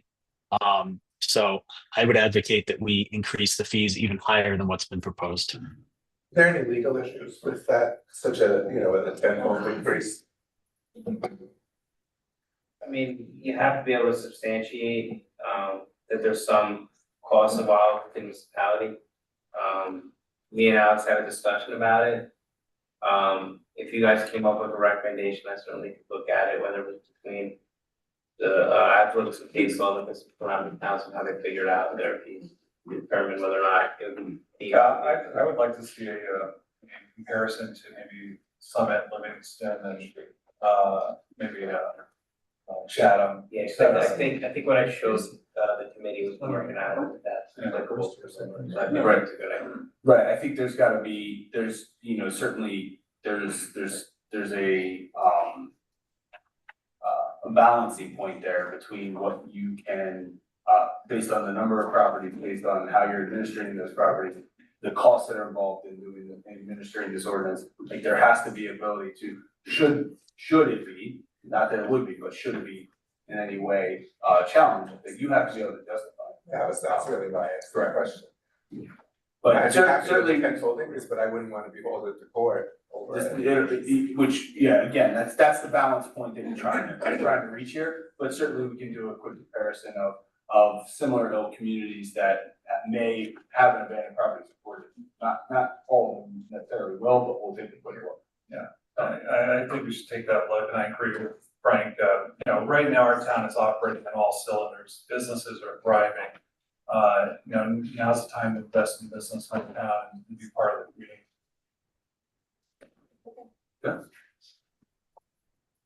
The last item, I'm just, I'm going to, again, I will let the committee know that this is for awareness. This ordinance has been, developed by the zoning code subcommittee and drafted. I've asked you to take a look at it as it relates to, accessory use of conditional uses. Please provide any comments that you may have. And then we can look to potentially introduce this on the August 12th. Okay.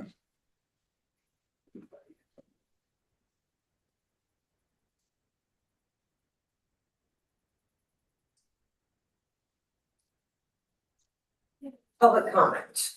This public comment period is to allow for final comments from the community. When invited to speak to offer your comments, please come to the lectern and clearly state your name and whether you are a Millburn resident and or property business owner.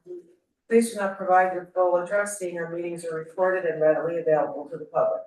A reminder that in order to help facilitate an orderly meeting and to permit all to be heard, speakers shall limit their comments to 1 3 minutes. Jamie Sudo, Short Hills resident.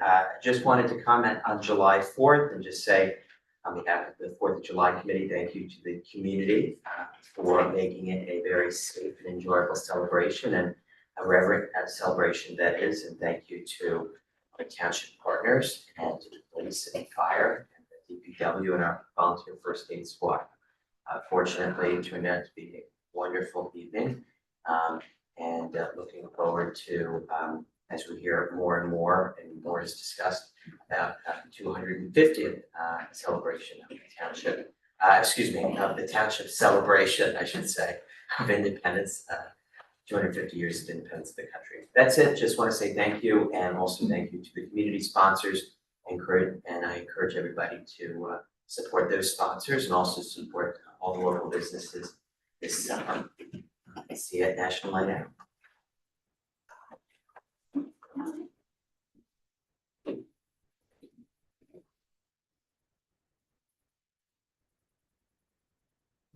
Debbie Frank, Millburn resident. Just wanted to mention something a little bit further on the whole thing about ICE and coming into the community.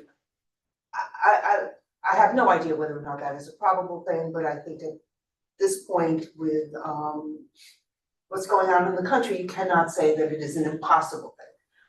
My concern there, although I know I would never let anybody ICE into my house unless they had a judicial warrant, I know that. My concern is more, as we all know, our demographics have been changing. I have no idea, nor should I, how many people who have moved into town are permanent residents as opposed to citizens. I do not need to know that, and it is not an important distinction for me. However, it may be to ICE, because they have not really shown a propensity to necessarily honor whether or not somebody is a legal resident of this country, absent citizenship. And I'm not even sure about the citizenship angle sometimes as well. I worry about this in terms of the people that, who live here. I worry about that in terms of the kids who go into, who are in our schools. It seems to me that this issue has been used as they targeted communities. I do not know, obviously, whether ours would be among those that could be targeted, but again, I would not categorically rule it out. What I hope you would do is to speak with, as a business administrator, as the township administrator, as the township committee itself, speak with the police, speak with the Board of Education, and try to come up with a strategy how you would react should this happen. Should we be presented with this in our schools, in our town, in our neighborhoods? It doesn't necessarily mean that, you're gonna be running around saying, oh my God, ICE may be here.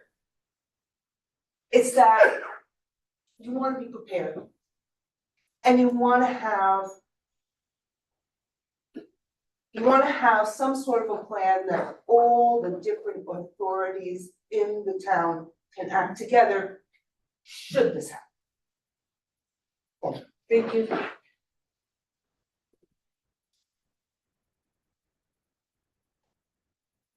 Jeffrey Feld, poet section. Jamie, I want to thank you for the 4th of July celebration. And by irony, when you read the Declaration of Independence, which is really an indictment against King George, one of the things they talk about is imposing taxes without our consent. And that's what the heart of the Bear 1, Bear 2 lawsuits are about. Everyone should read, get a copy of the transcript and understand what happened today. Judge reserved decisions on 5, I think, motions. One motion, she denied the motion for the town to basically just say, restrict my freedom of speech addressing this body. To the community, please have a healthy skepticism of authority. Go carefully and look at the footnotes of the audit. No one's ever explained why the second lease for the paper mill is not disclosed in the notes. They only talk about the 2008 lease. What about the new lease that we had? It's not disclosed. Nor does it disclose our obligation to fund 9 Main Street, which could be anywhere, $50, $80 million. That's an obligation. It's not disclosed in the footnote. These are things I raised, but we really didn't ever have an opportunity to add the auditor. You saw how quickly he ran out of the room. This is something that happens historically. Please keep an open mind. Not everyone is evil in this community. Read the footnotes. Look at the rights that we're trying to protect. You have a lot of different rights that are going on. Today, the hearing, there's some interesting things Paul said, that this New Jersey Civil Rights Act only applies to individuals, doesn't apply to entities, business entities. And I asked the judge, that's different from what the federal law, the federal states are. And in the last few days, there's been some really interesting opinions coming out of the United States Supreme Court about what is the duty to execute and enforce the law. You all took an oath in office. You had to remember to enforce the law. Thank you.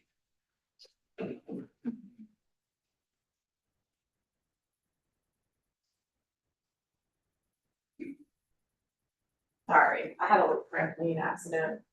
So, I'm just gonna drop this off and you guys can disseminate. There's some that I don't have as many copies. I apologize, I was in a bit of a rush. I'm just giving you some fact-based information that's like an easy read for everybody. But before I start, I just wanted to, I know my time's going. Thank you, Jamie, for your amazing speech tonight and for the amazing work. I had no idea all the great things you do as I'm learning about you as a candidate, so thank you for the 4th of July fireworks. I also want to say thank you to Ben and Frank. While I don't agree with you on the gas blower, I love the fact that you guys as Republicans came in and really tried to bring everybody together and worked across party lines to accomplish something that was a compromise. So I'm very impressed with what you did, working with everybody, so I just want to put that out there. I dropped off a packet, I don't know, I have not been talking about 5G towers for a long time because I've decided that people want to be surrounded by 5G wireless technology, get irradiated, that's fine. I'm not going to sit and try to convince people, but when one lands very close to my home, I have a problem with that. And there's one that is about to go up, I might quote the address wrong, at 332 Old Short Hills Road. It has part of it done, and it's very clearly going to be a small cell tower. I don't like the fact that people are not notified. I didn't see a public notice, even though it was voted on September 2nd. I also don't like the fact that things are voted on literally the day after Labor Day when no one's around. I think you have an obligation to notify people. I mean, you can give somebody, you had almost a whole year. You could have told me, it bothers me. And I highly doubt it's 1,200 feet from my house. In the packet that I gave you, there's a committee in New Hampshire that is, I believe it's federally funded or state funded. So it's not, just a bunch of random scientists having fun. And there's a lot of really, really good information, but they talk about the safe distance from any cell tower, whether it's a small cell or a larger pole, is 1,640 feet approximately, okay? So there's a lot of that not going on. We have a cell tower, a small cell tower, 150 feet from where children sit in a classroom. I recently posted on Melbourne Politics, how there's a cancer cluster in a school where there's a pole next to it. You really should read through all of this. I also want to talk about how certain towns, in one piece of literature on page 2, I'm not even going to read it because I'm talking. They talked about townships that had ordinances with strong installation setback restrictions. Shelburne, Massachusetts, 3,000 feet for schools, 1,500 feet for home. Hope Cake, New York, 1,500 feet for homes. Sallisaw, Oklahoma, no commercial wireless telecommunications within 1,500 feet of homes. I'm going to also call out Palo Alto, California, a place that I spent a lot of time when I was developing the Nuclear Barnes & Noble with all the techie people, is the tech center. They actually don't even allow it in residential areas. So most of those people are smart. I think we need to relook at it. Thank you. And I'm walking away, I'm moving myself off. Thank you.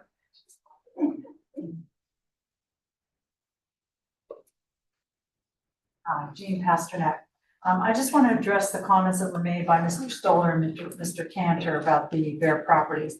I've been to every single thing practically that has to do with this for 5 years, including sitting in the courtroom. I honestly, this isn't about a property owner not wanting to pay taxes. It really isn't, and I think you saying that is really harmful for our community and people who live there. They are our friends, they are our neighbors, they've run a business here for 30 years. You're saying that, Mr. Cantor, is really not okay. Yeah. I think this is becoming a personal vendetta funded on the backs of our taxpayers. I really do.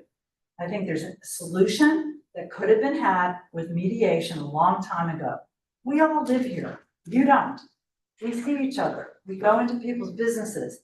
We walk on our streets and we see our neighbors. It's not okay to behave this way. When you characterize something as people don't want to pay their taxes, it's clear that the issues are far beyond that. It's about whether this entity was formed properly by New Jersey statute. You know that they've put into the documentation whether a feasibility study should have been done. It was talked about again today. You have one viewpoint, they have a different one, and the judge will decide. That's an issue. It's not about them not paying their taxes, okay? Why do residents have to fund the SID executive director's salary? That wasn't even disclosed in the notice to the township when the ordinance was formed. I mean, there's so many different issues that have nothing to do with people not wanting to pay their tax, and it's just not fair. I'm sorry, it just isn't. I think you should step away from the personal issues and think about what you're doing with our tax dollars, all of you. On the topic of transparency, I'd like to remind Mayor Romano that she is violating the First Amendment rights of her constituents by blocking them on her Facebook pages that she uses for township business and informing residents about government business. You might think it's funny, but it's kind of serious, right? Because people don't agree with you, doesn't mean you block them, you give people information through your channels and Facebook page, okay? So I would just ask that you stop doing that. I can be your test case, because I know you blocked me, and obviously we have different points of view. I think that you should look into the rules. I gave them to Mr. Cantor, you have an attorney here. And you should look into what you're supposed to do as an elected official, okay, on social media. And lastly, maybe both you and Michael should follow the town rules. It's been over a month since the election, and there's still signs all over town. I know people that are running opposing you have made it their business to collect those signs. Thank you. Thank you. Anyone else before we go online? We have one online.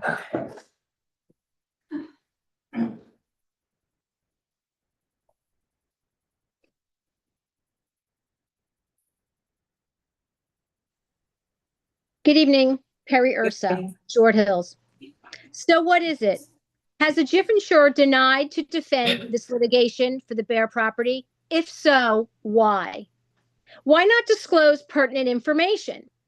This is not a matter of not wanting to pay a tax. This is a matter about being taxed without representation. A theft by ordinance matter. This is a matter about an ordinance which was passed in the height of COVID during 2020.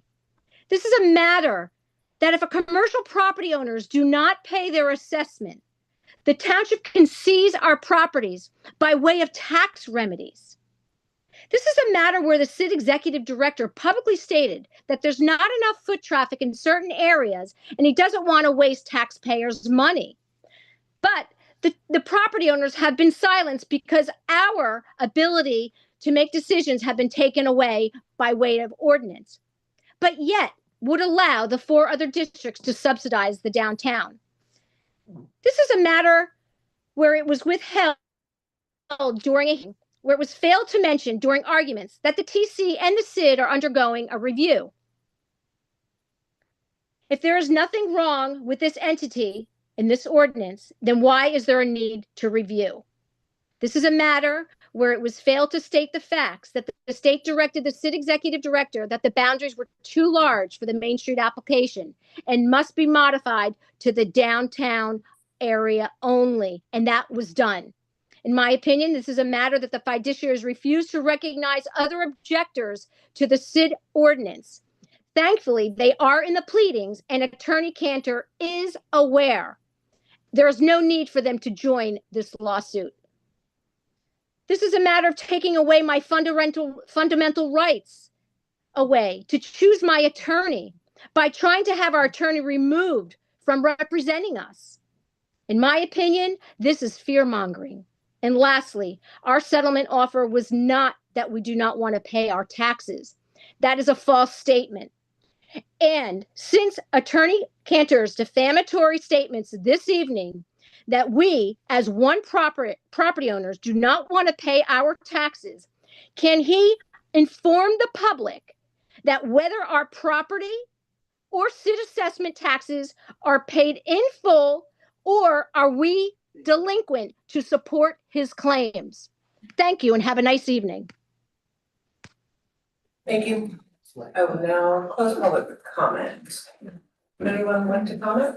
I have one comment. I attended the events on July 4th, and I just want to say, I noticed about a dozen people in red shirts who helped pull that whole thing together. So the credit goes to that entire committee, and also some praise to Dorothy Kelly, who received the Patriot Award.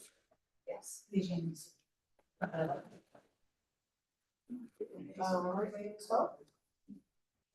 Sure.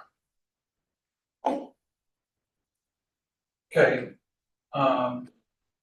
you know, talking about our economics and people who have done non-effective governance, et cetera. We signed an agreement to spend $50 million on 75 affordable housing units. That's $800,000 per unit, thereabouts. I went out and looked like any business person would do, and we can get them built between 250 and 300. And really, to me, who the hell's monitoring this situation, et cetera, and looking at those numbers? So, there's a lot of materiality in a lot of the things we speak about. I love Vinny and Perry to death. I mean, honestly, if I'm paying $3,000 in SID assessments, $1,500, whatever it is, I'm getting $30,000 of benefit from it or more. You know, I'm gonna push them to a legal limit in terms of what they're gonna do. They're gonna work for me and pick up every call I make. Ms. Best, you called me a Republican up here. You know, when I got elected, by 68% of this town, I left any Republican or Democratic titles behind. We're here to govern for 100% of the Milburnites that exist. And that's how we have to look at every decision we make. And that's really what I try to do the work, roll up the sleeves and understand the issues. I agree with you on the mosquito drop. I mean, honestly, they should give us a lot more warning and tell us exactly what's in that before they're choking us out. And, you know, I have you know, 2 dogs. I'd rather know and be able to bring them in, et cetera, well in advance of that happening.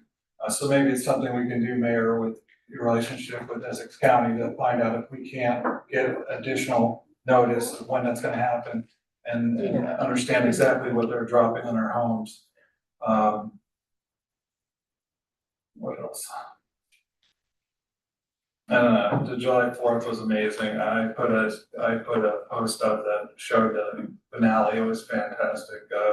What the July 4th committee as a group put together and put forth every year, it's just it's fantastic. Thank you. Committeeman Second Mandy? Nothing further for tonight. I just want to add that my social media is my personal social media, not representative of the township in any way. And Ms. Pasternak, you are also an elected official, just to remind you of that. And as far as our lawns, our signs on lawns, those residents chose to keep those signs on. And I believe that our opponent's signs are also up, so. We removed the ones that wanted to be removed, and those that wanted to stay are allowed to keep signs on their properties. So with that, we have a motion. Oh, do you want to comment? Do you want to comment? Yeah. I just want the public to be aware that I was criticized for a resident is not only suing this township, a resident is also suing our mayor and deputy mayor and our business administrator. I'm here to defend them and comparing, saying you have taxation without representation, like the Declaration of Independence. As far as I know, the colonies didn't have any parliamentary representation, nor was the king voted for. I think that every resident here has a vote, which is a representation, and there was a vote at this committee to pass both the ordinance and the SID assessment. So saying there's no representation, I mean, we're sitting at a public meeting of governing and you're saying there's no representation. Clearly there is. The colonies, which Mr. Felk represented, the Declaration of Independence is like taxation without representation. That's not what's going on here. We have an elected committee and everybody got to vote. And if a resident attacks the mayor, deputy mayor, and the business administrator and the township, I am going to defend this township as long as I'm the township attorney, whether they're resident or not resident, it doesn't matter. May I have a motion to? Motion. I have a second. Second.